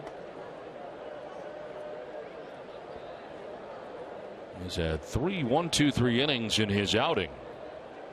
Trying to make it 4. And here's a ground ball that is going to go to the second baseman, Forsythe. Ramirez covers, and he pulled up off the bag. He leaped to get that throw, and Pedroia is safe at first base. So no 1-2-3 inning this inning. Yeah, Ramirez actually made a very nice play getting over there, but Forsythe had to lead him to the bag and threw it too high. And that's going to pull Ramirez off the first base bag. He's doing his job. He's covering first, but there's the sidearm flip that gets him up in the air, and Pedroia gets the bag just before Ramirez comes back down on it. Off the bag, tag, never got back on it.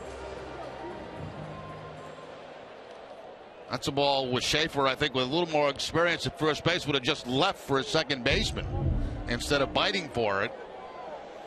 And charge Forsythe with the error on the throw that had Ramirez going up into the air.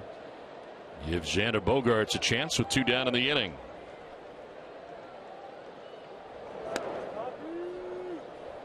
Bogaerts struck out swinging in the first inning, grounded back to the mound in the 4th inning.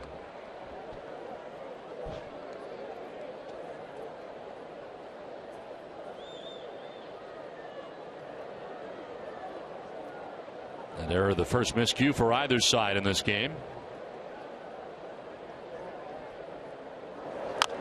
Xander, it's a number right in front of the plate. Out is Maley, and he throws in time to first base to retire Bogaerts and to end the 6th inning. 3-2 Tampa Bay.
3-2, Tampa Bay on top of Boston. We head to the top of the 7th inning. Miley back on the hill, and there was strike one to Kevin Kiermaier.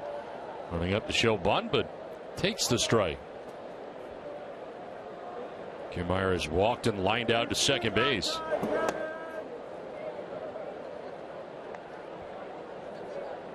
Center fielder Bradley Jr. over towards the left center. Gap out there in right center field. As Kiermaier will take it downstairs. 2-1.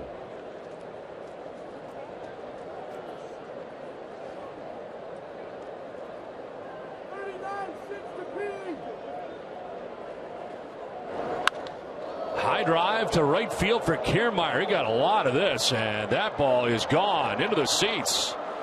Kiermaier with his 9th home run of the year adds to the Tampa Bay lead on top now 4-2. The second home run of the ball game for Tampa Bay. The Red Sox have had pretty good success. Lefties working him away, but this time they decide to go fastball in, and Kiermaier must have been looking in there because he just cleans it out. Sometimes when you're a left-handed hitter facing a left-handed pitcher, sometimes you got to give up the outside part of the play because you can't hit the breaking balls anyway. So just look for something middle in. That time, I don't know if he's doing that, but that time he got it.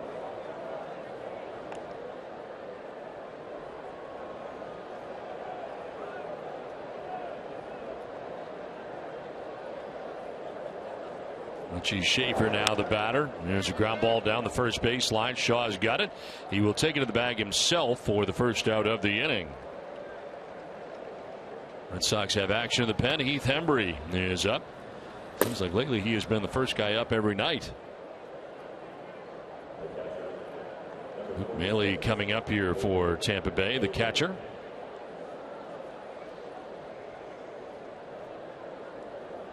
Maile has struck out looking, grounded out to shortstop, 0 for 2.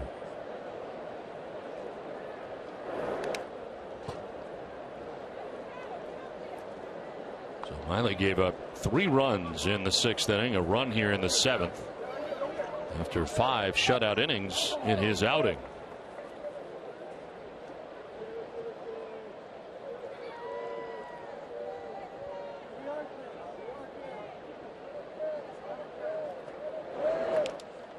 Again, he bounces it. 2-0. College football is back on Saturday. The Delaware Blue Hens fly south to square off against the Tar Heels in Chapel Hill. It's Delaware, North Carolina, live on NESN Saturday at 12:30.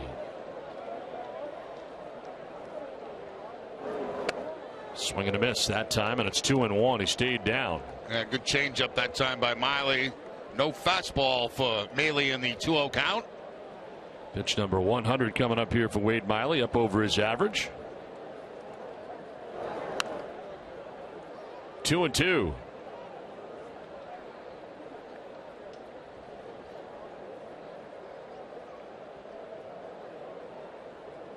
Brandon Guyer, the top of the order, waiting on deck. 2-2 pitch.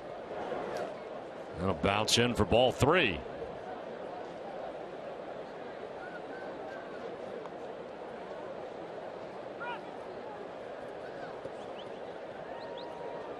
The ball on the field between the dugout.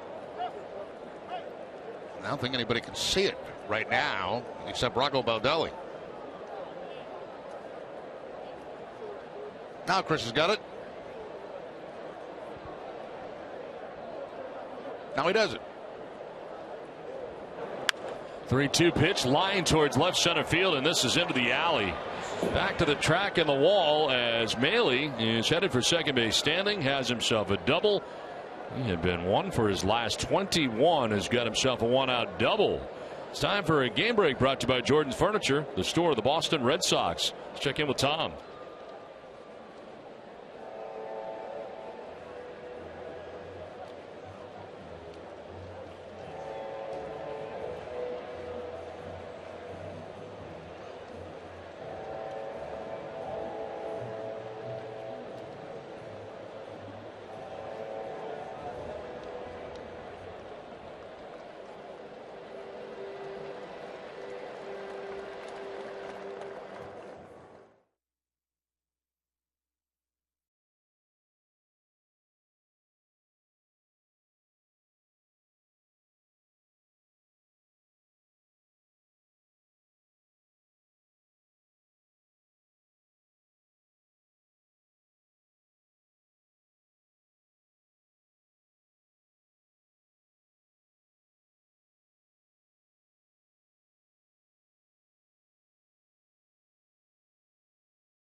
Southern New Hampshire University. See yourself succeed at snhu.edu.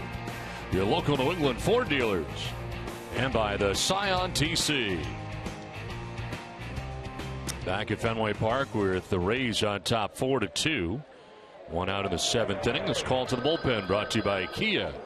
Heath Hembree into the game with one out, a runner at second base.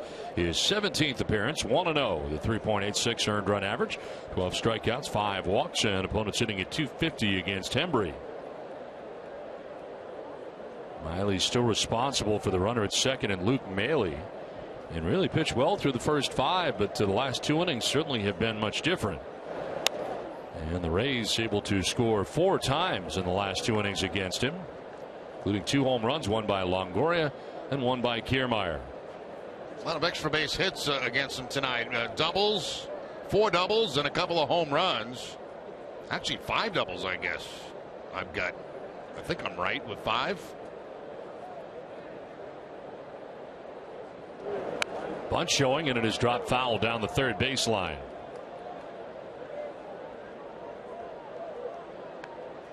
Yeah, I got 5 too. Yeah, I missed one here. Yeah, I've got 5 now. 5 doubles, a couple of home runs.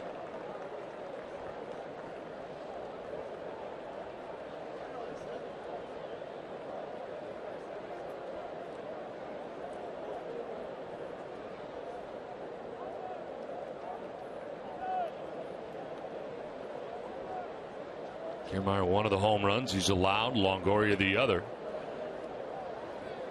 1-1 pitch to Brandon Guyer. Almost hit him inside.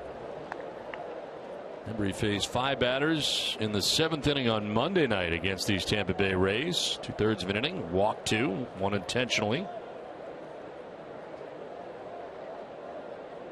He's not allowed to run in 12 of his last 15 appearances.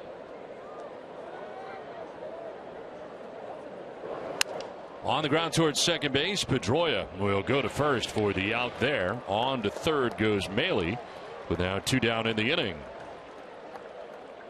Well, tonight after Red Sox coverage on NESN Sports Today, we'll have complete reaction to the hiring of Mike Hazen as the new Red Sox GM. We'll have a recap of the Bruins preseason matchup with the Rangers. NESN Sports Today presented by People's United Bank.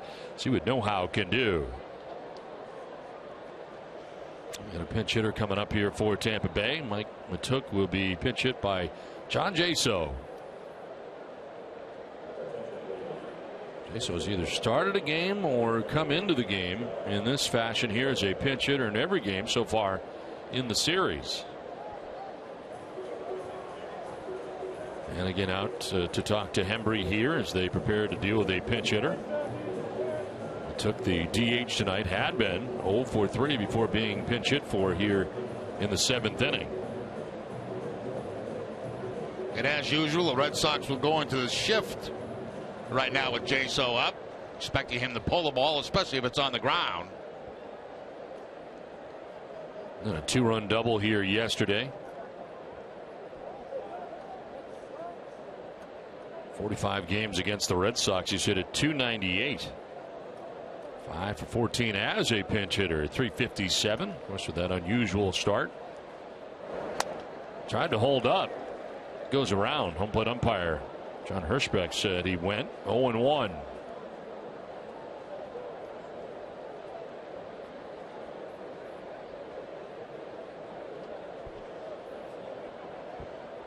Walking lead at third base for Maile with 2 outs here in the 7th inning.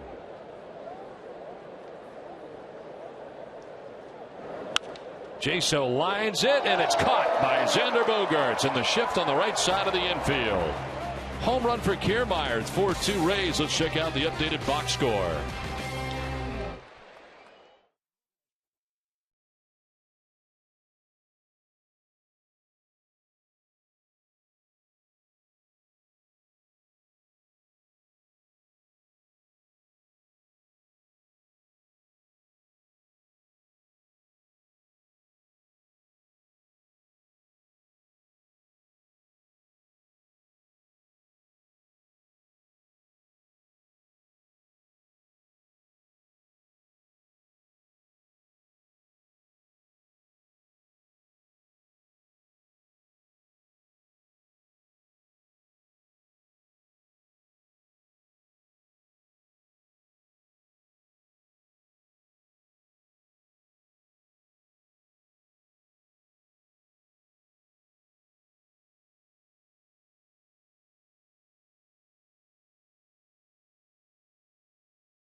And it'll be David Ortiz, Travis Shaw, Rusney Castillo coming up here in the bottom of the 7th. Red Sox have work to do, trailing by 2.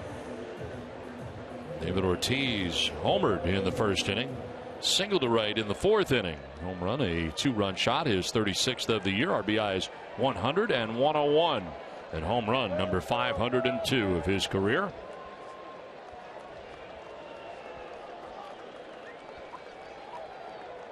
Rays in a shift on the right side as Ramirez deals.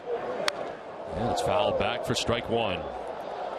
Action for the Rays in their pen as Xavier Cedeno warms up. Red Sox have Matt Barnes up, the right-hander.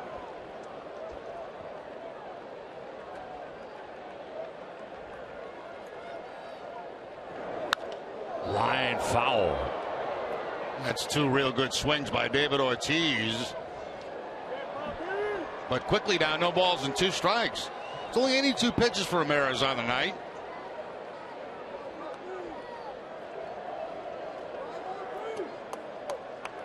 Well, the 2-run home run for Big Papi in the 1st inning. Since then, the Red Sox have had 1 hit as they bat in the 7th, and David with another line drive. He's all over it in foul territory, isn't he? Yes. Cleaning him out. Erasmo Ramirez's pitching line brought to you by our Eastern Lexus dealers. 6+, 3 hits, 2 runs, no walks, 5 Ks.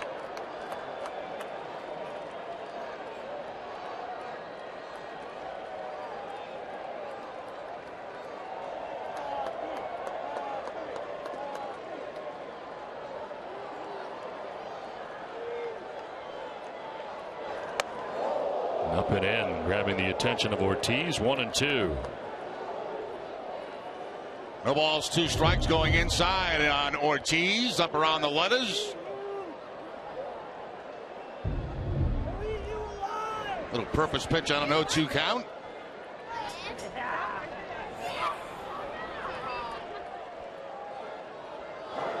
Swing and a miss, and Ortiz baffled on that pitch. Strikes out for the first out here at the bottom of the 7th inning. 6th strikeout for Ramirez. After the fastball up and in, he goes with slider down and in. You know, Ortiz cannot check the swing.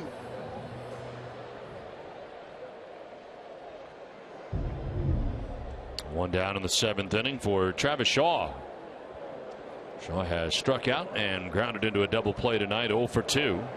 Showing bunt and pulling it back for ball 1. And he's got that shift against him. He's got only Longoria on the left side of the infield, but Longoria was playing him in just a little bit off the grass.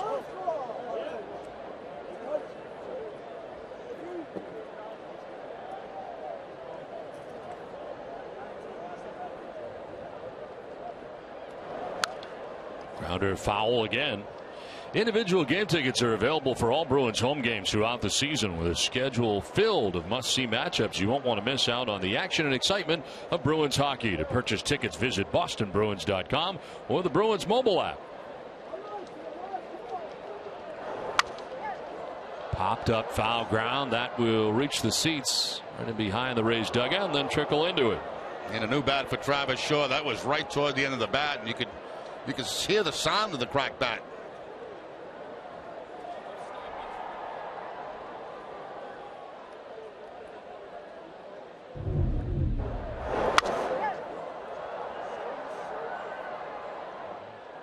That pitch away from him and right toward the end.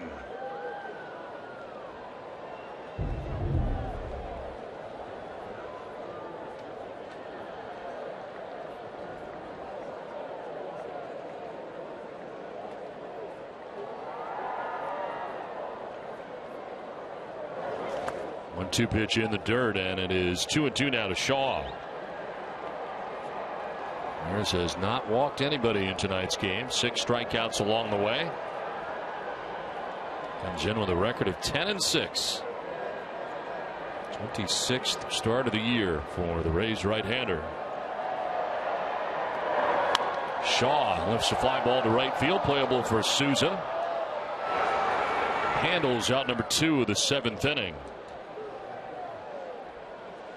Jerry, the sad news of the passing of Yogi Berra yesterday, a guy that we saw a great many times when the Red Sox were at Yankee Stadium over the years. And the thing that amazed me, Jerry, yesterday that I didn't realize was how good a player Yogi Berra really was. That resume is incredible. It really is. 15 times an All-Star, 10-time World Series champion, an MVP 3 times. And think of the guys, his teammates that he played with. Unbelievable. And, you know, you hear about the sayings, the yogi-isms, if you will, and that's what I think, you know, most people talked about, but an amazing career. Oh, really? Yeah. I mean, I knew him a little bit, you know, from playing against him when he was a coach for the Yankees. Ground ball to shortstop.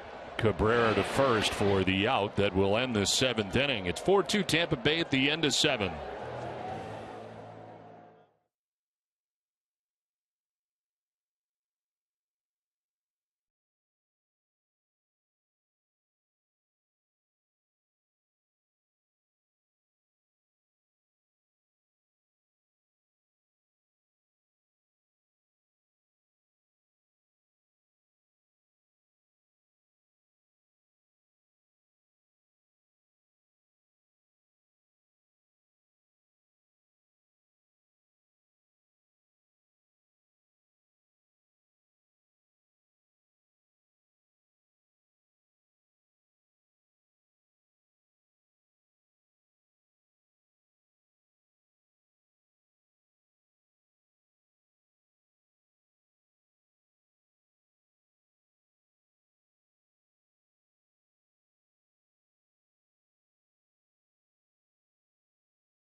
Brought to you by Southwest Airlines. Book your low fare now on southwest.com. Your local Subaru dealers.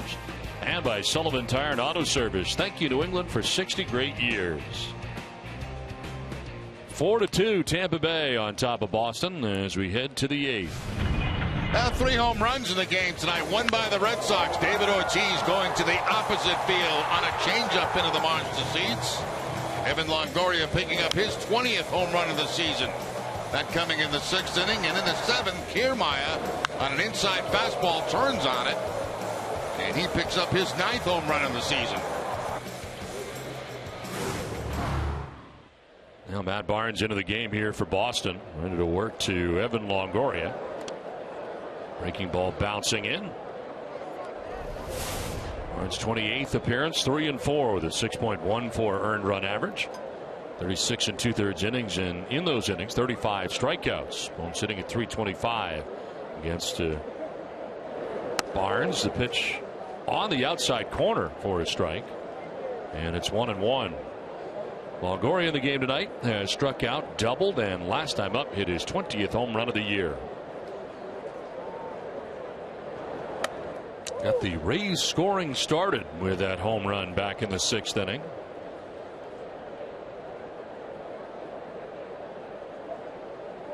They would score 3 in the 6th, 1 in the 7th, and enjoy a 4-2 lead.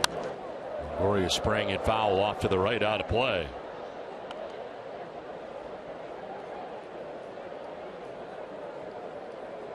Logan Forsythe has Drupal Cabrera expected here in the 8th inning.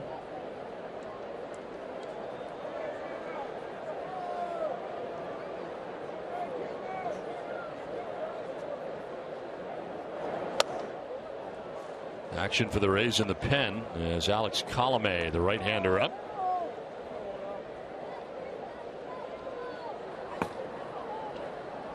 Matt Barnes last worked on Tuesday night, 2/3 of an inning with a strikeout. On the ground up the middle, and Evan Longoria has got his 3rd hit of the ball game. A single to begin things here in the 8th inning. Yeah, triple away from a cycle right now. He's got a double in the 4th, a home run in the 6th, and now back up the middle with the ground ball base hit to lead off the 8th.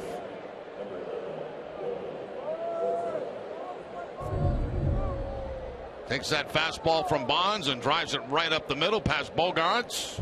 So a 3-for-4 night for Longoria. Now a 6-game hitting streak for him. Here's Logan Forsythe, who has 2 hits of his own tonight, a double and a single, wrapped around a line out to center field. Takes a fastball running in at 94 miles an hour.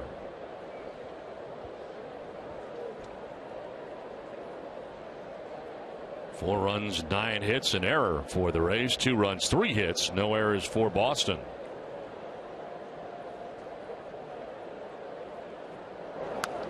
Foul straight back, a ball and a strike.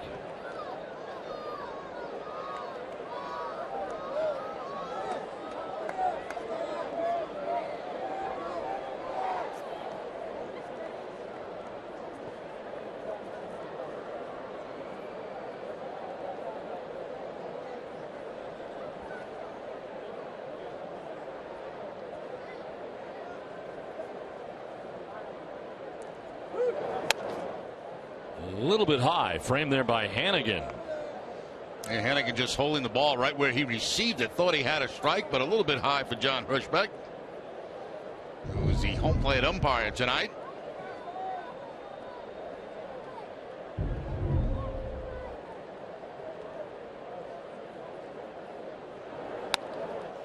Breaking ball in there for a strike, and it's 2-2.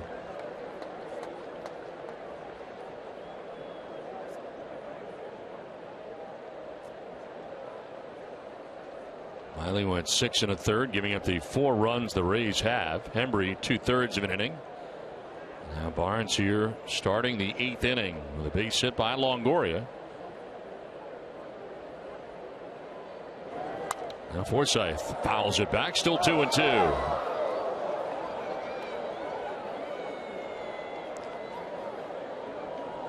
On deck is Asdrubal Cabrera with the Rays batting in the 8th inning.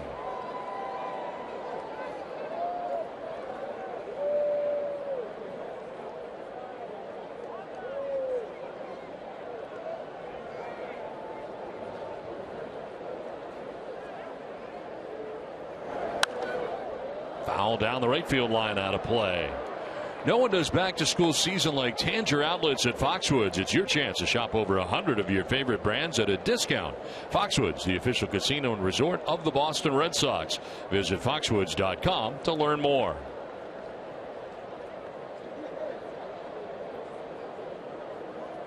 Two balls, 2 strikes to Forsythe.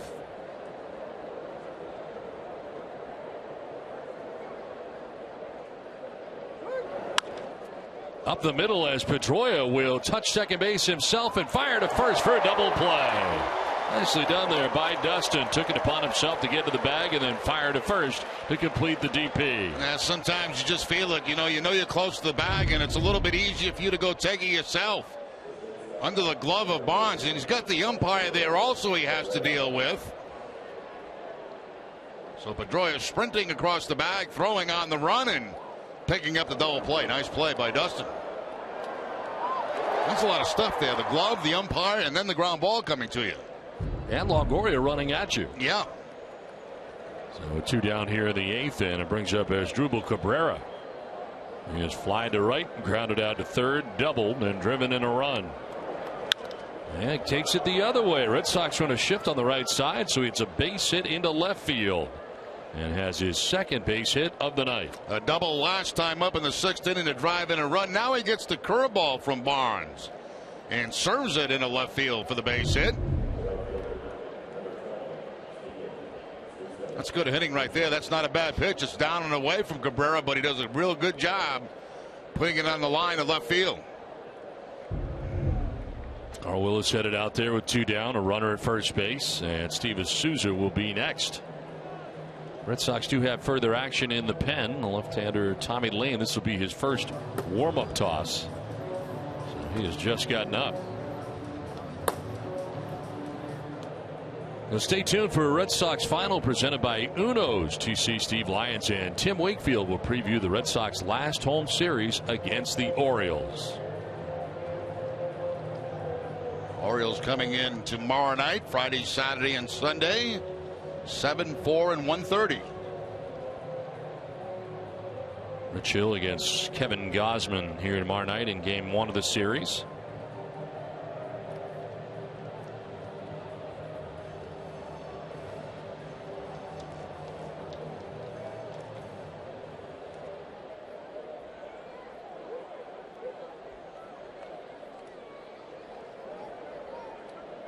Souza 1 for 3 in the game and an RBI double in the 6th inning after grounding out twice.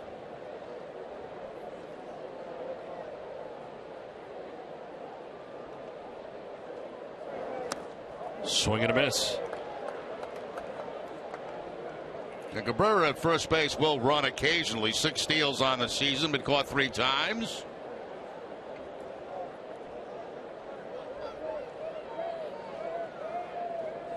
I don't think he liked the sign the third base coach gave.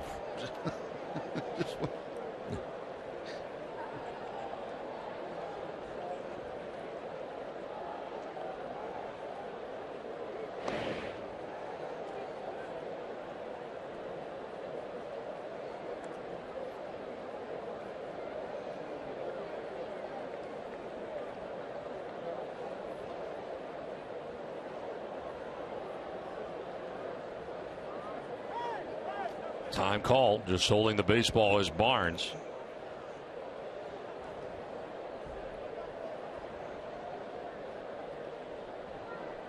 Four runs, 10 hits, an error for Tampa Bay. 2 runs, 3 hits, no errors for Boston.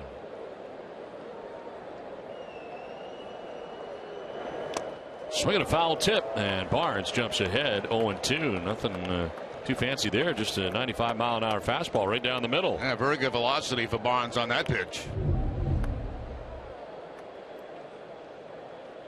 My best against your best right there.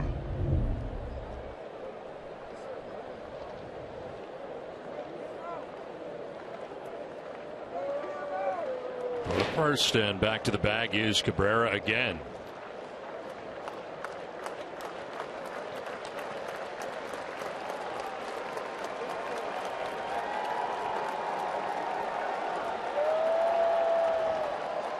Barnes ahead 0-2.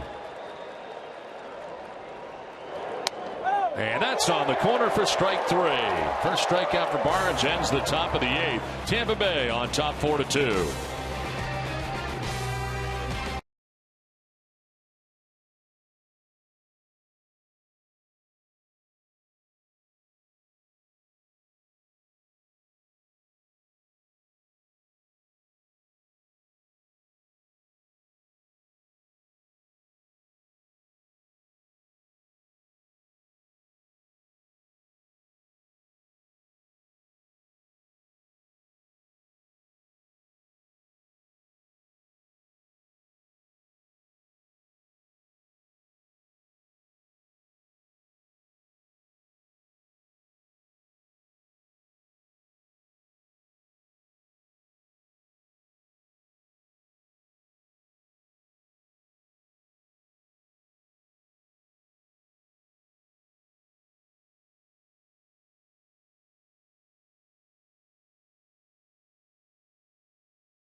Ramirez, 7 innings, 2 earned runs, 3 hits allowed for the Rays. Evan Longoria, the big game, 3 hits, including home run number 20 of the year. Kevin Kiermaier's got a home run of his own. Wade Miley on the hook right now with 6 1/3, 4 earned runs. David Ortiz getting home run number 502, his 36th of the year, and a 2-for-3 performance tonight. Rays will get into their bullpen for the first time in tonight's game. 40th appearance for Alex Colomé. 6-5 with a 3.99 earned run average. 83 strikeouts, 31 walks. Opponent sitting at 271 against Colomé. So 7 pretty good innings from Erasmo Ramirez in this game tonight.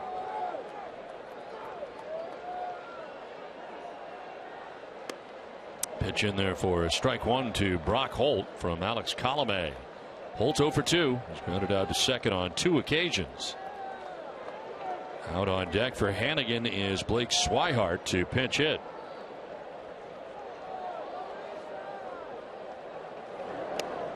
Holt will take the strike. First 2 pitches away, fastball, then a breaking ball. Alexia Gondo loosening in the Red Sox bullpen.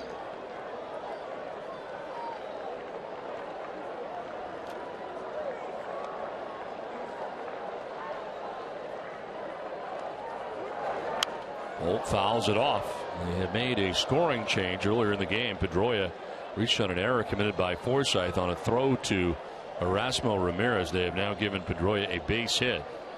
So the Red Sox with 4 hits in the game off Ramirez. 7 innings for Ramirez, 4 hits, 2 runs, no walks, and 6 strikeouts.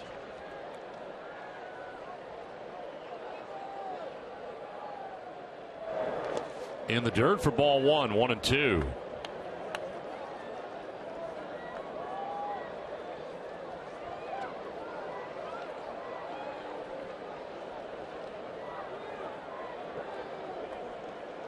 Colomé is allowed to combine 7 runs over his last 3 innings pitched, last 3 appearances. It's after going 16 straight appearances without allowing an earned run. Swing and a miss, and he strikes out Brock Holt to open up the bottom of the 8th inning. For every Red Sox game that goes into extra innings or the Sox get a save, CVS Pharmacy will make a donation to Children's Hospital towards a $25,000 commitment once again this season. CVS Pharmacy, the official pharmacy of the Boston Red Sox. 1 out in the 8th inning, brings up Blake Swihart, 269, 2 homers. 25 runs batted in. That's for Hannigan, who had struck out twice tonight against Erasmo Ramirez.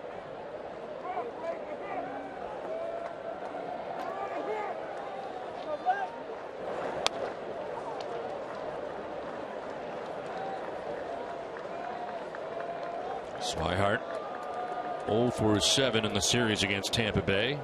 2 for 5 in his career against the reliever Alex Colomé. Away again, 2-0.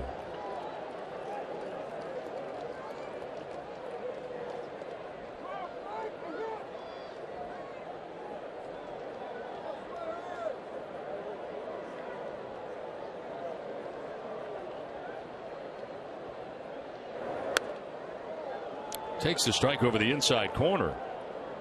Swihart since the All-Star break hitting at .298.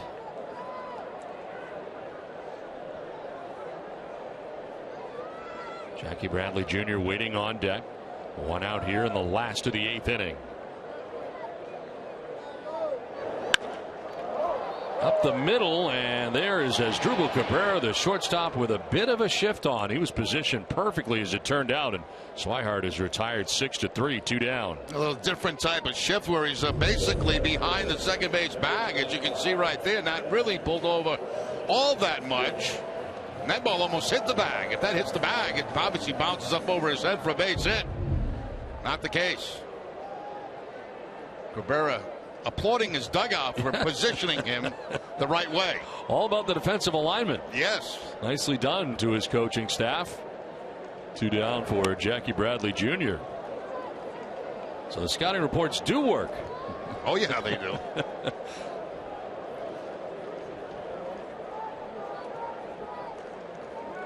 Bradley 0 for 2. He's grounded out to first, popped out to third.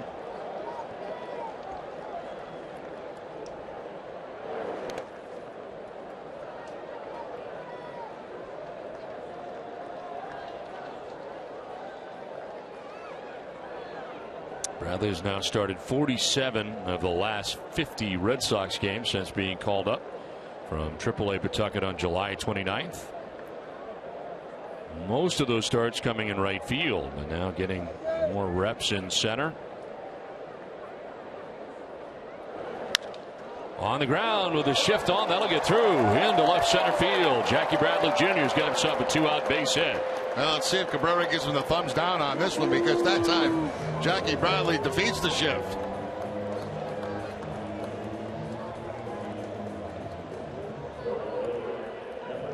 Very seldom do we see Bradley hit the ball on the ground to the left side of the infield. That's why they do have the shift on. When he goes to the opposite field, it's usually in the air.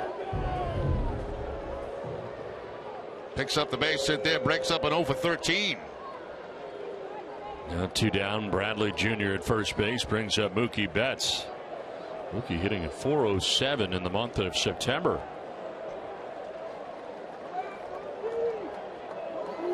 And a single back in the first inning. Cincinnati's flied out to center, grounded out to second base.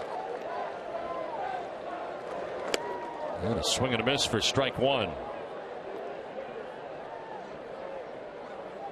Safely now in 33 of his last 36 games.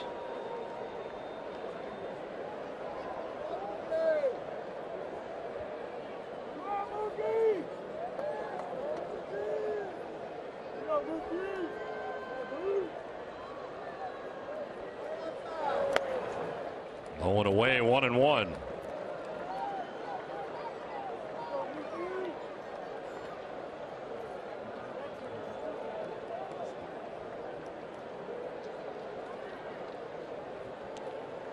On deck, Dustin Pedroia batting 2 down here in the 8th.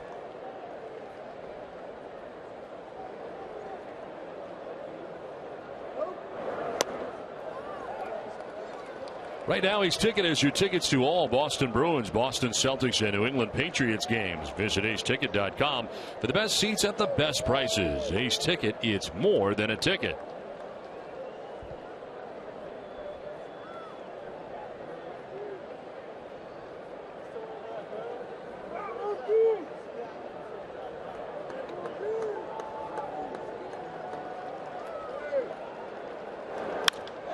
Fly ball headed out towards center field. Kiermaier is out there, and he'll make the catch that ends the inning. Chicalame threw it cleanly in the 8th inning. It's 4-2 Rays.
Southwest Airlines. Book your low fare now at southwest.com.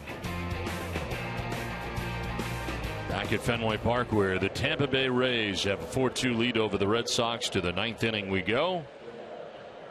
And a new pitcher for the Red Sox. Alexia Gondo becomes the fourth arm used for Torey Lovullo. Gondo into his 61st game, 2-1 with a 4.28 earned run average, 49 strikeouts, 26 walks, and opponent sitting at 245 against Gondo. Kevin Kiermaier leading it off. Homered his last time up, 9th home run of the year. There's a liner into center field that welcomes Gondo into the game. A base hit for Kiermaier.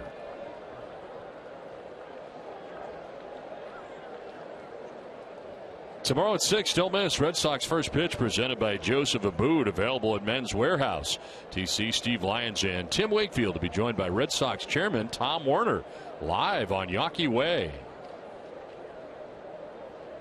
James Loney going to pinch hit here for Richie Schaefer, who had started at first base.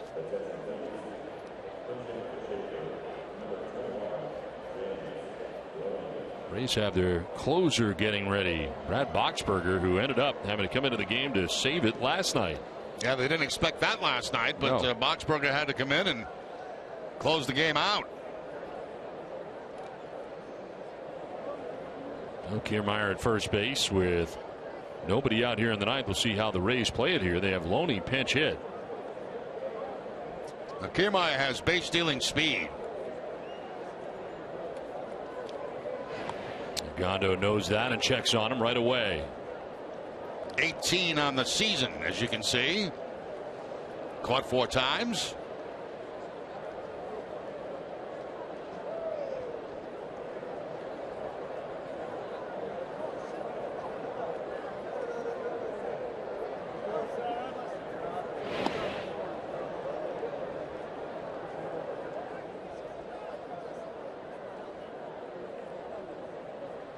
Action in the Red Sox pen. Tommy Lane had been up last inning. He's back up again with Gondo now in the game.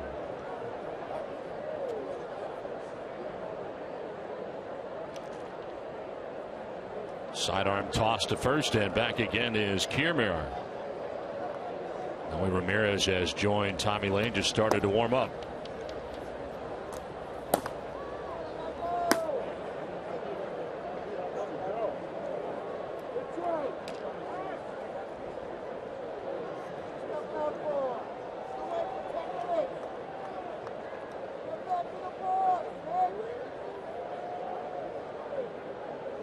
For 6 as a pinch hitter for James Loney. Patiently waiting a pitch. Gets one and fouls it off the end of the bat.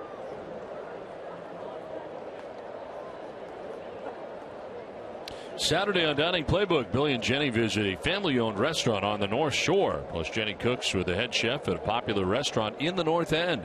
Catch it all on Dining Playbook Saturday morning at 9.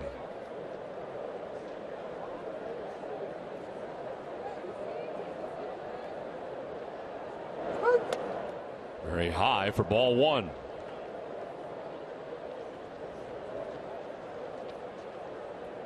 Alexia Gondo charged with his 4th blown save of the season on Monday night against Tampa Bay. Faced 4 batters with 1 out in the 8th inning, allowed 2 hits and 2 walks before departing. And tonight ends up giving up a leadoff base hit to Kevin Kiermaier to begin things in the 9th.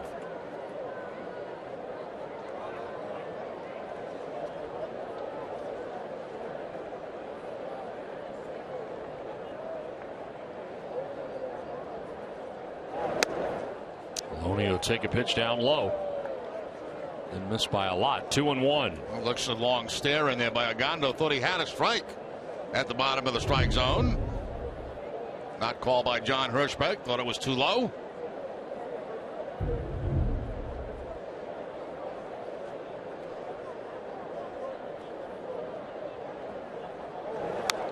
Fouled straight back. 2-2.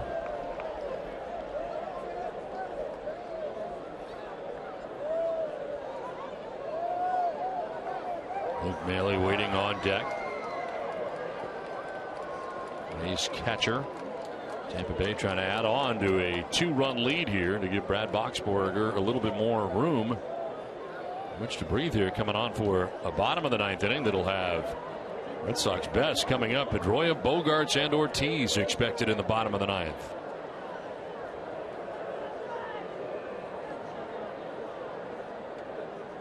Runner goes, pitches outside, throw by Swihart is not in time. Stolen base for Kiermaier. Finally tried it and steals second base. A good quick release by Swihart, but the ball's going to sail a little bit into the runner. Very good jump at first base by Kiermaier. Wow, that was close. I mean, yeah, Torrey wants to challenge it, and I think they may have had him. Yeah, they might have got him. I think he tagged him before the hand got to the bag.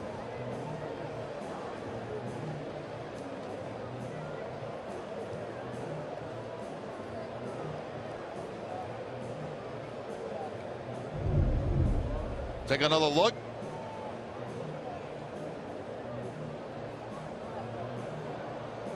Ooh, did he have it in the glove, though? It looked like it hit him in the leg.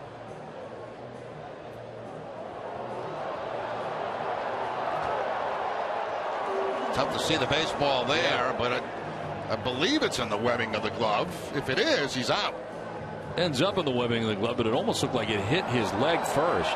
And now he is out, so that is the call. It is a quick and decisive review there for the umpires. So caught stealing. Nice play by Xander there, as that throw really did tail. Yeah, that ball was going back into the runner. That's a very difficult play for a middle infielder to make, because you get the runner sliding in, you got to try to catch the ball and slap that tag on all at once. You're trying to keep the ball out of center field. You're right, Don. It did hit him first, and then into the glove of Bogarts. It did hit him.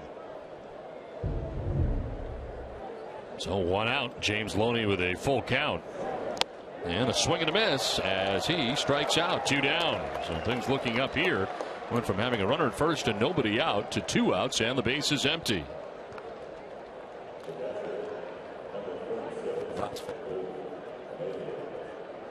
Two down, and Luke Maile coming up. Maile has struck out, grounded out, and double. He'd gone 1 for his last 21 prior to the double in the 7th inning. The last batters that Miley faced. Wade Miley tonight, who is on the hook. Went 6 1/3, 8 hits, 4 runs, walked a batter, struck out 3.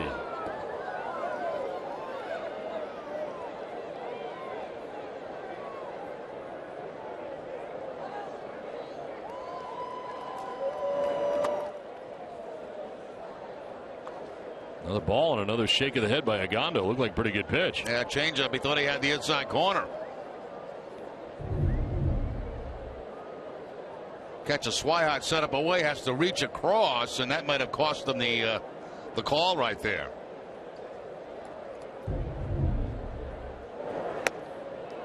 Gets the call this time on that outside corner.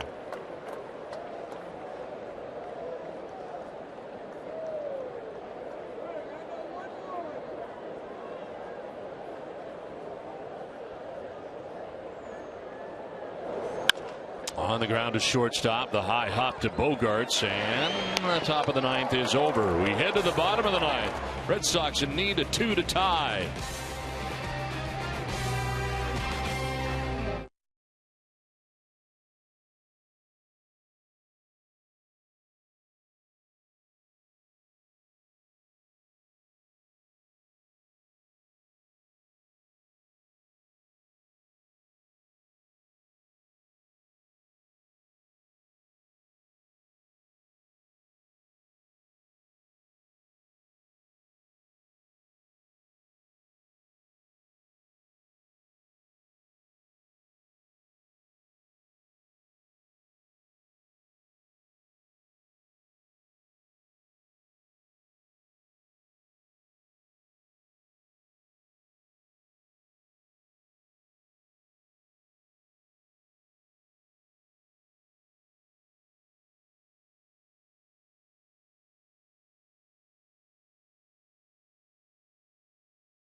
WTC. Steve Lyons and Tim Wakefield will be joined by Alex Spear to talk about the Red Sox offseason plans. DCU, Digital Federal Credit Union.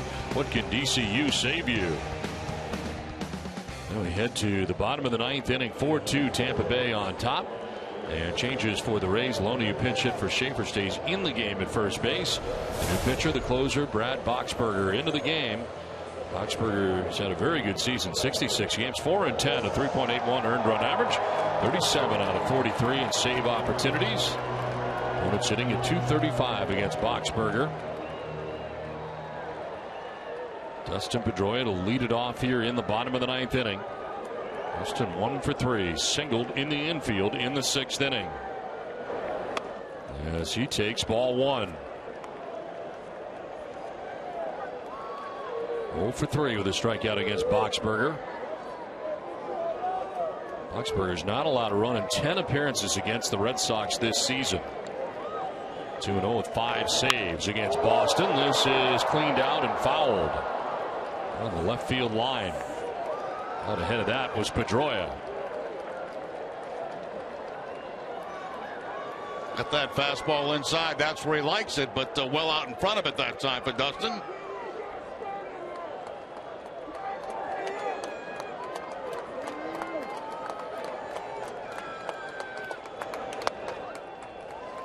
Two and one.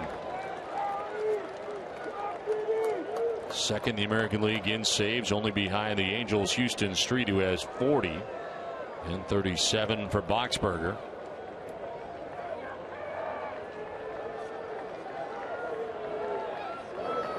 Pedroia grounds to short. Cabrera on the high hop for out number one of the bottom of the ninth inning. So one down, and it'll bring up Xander Bogaerts as Pedroia grounds out to short. Xander 0 for 3. He has struck out, grounded back to the mound, and hit a number right in front of the plate. David Ortiz would be next. He's on deck. So Bogaerts' 12-game hitting streak is on the line right now.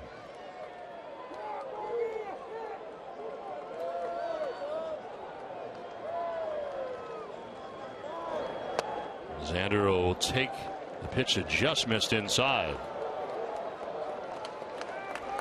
2 for 6 against Brad Boxberger. 4 strikeouts in those 6 at bats.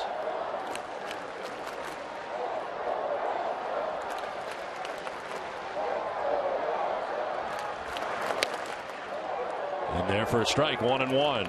Change up that time from Boxberger.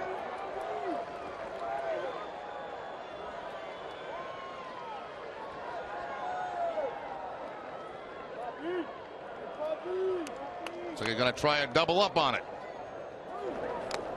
Pitch in the dirt, and it's 2-1.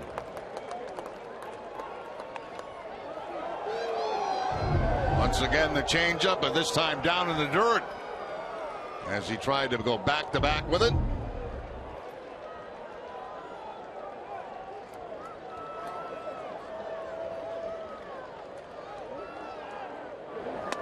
Bogaerts jumps back out of the way, kind of leaning in on it initially, and Boxberger falls behind 3-1.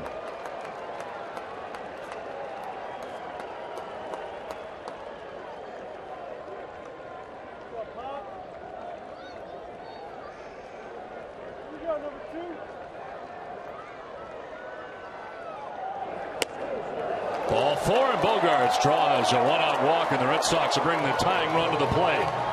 That pitch sequence didn't make much sense to me because you got a 2-run lead. The worst that can happen if you throw a fastball and he hits it out of the ballpark is 3-2.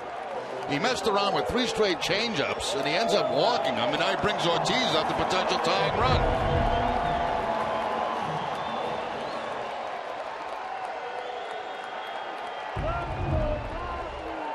One out. Bogaerts at first base. Into the shift go the Rays on the right side. David's already homered in tonight's game. 2-run shot back in the first inning.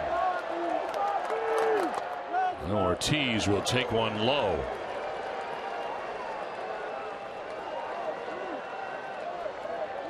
Travis Shaw waiting on deck. Red Sox batting here in the ninth.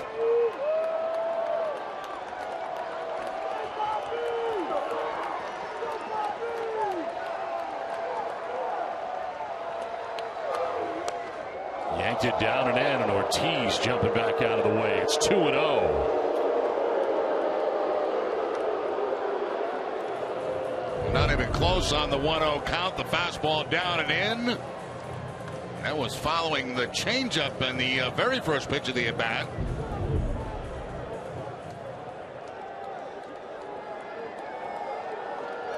Jim Hickey on the phone here. His closer's in the game, but he'll get some action. As Boxberger, a one-out walk to Bogarts. And a 2-0 pitch to Big Papi.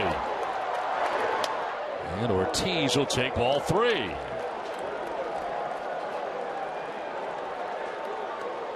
Roll for 4 against Boxberger. 2 strikeouts, couple of walks. Xavier Cedeno warming in the pen.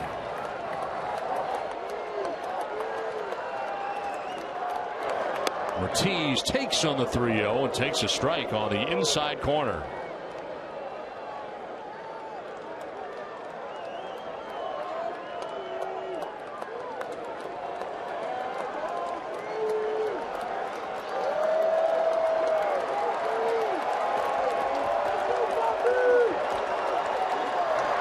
Ortiz on the ground into the shift. It'll go to second for 1, on to first for 2, and that's the ball game. David grounding into the double play that ends the game right into the shift, and Boxberger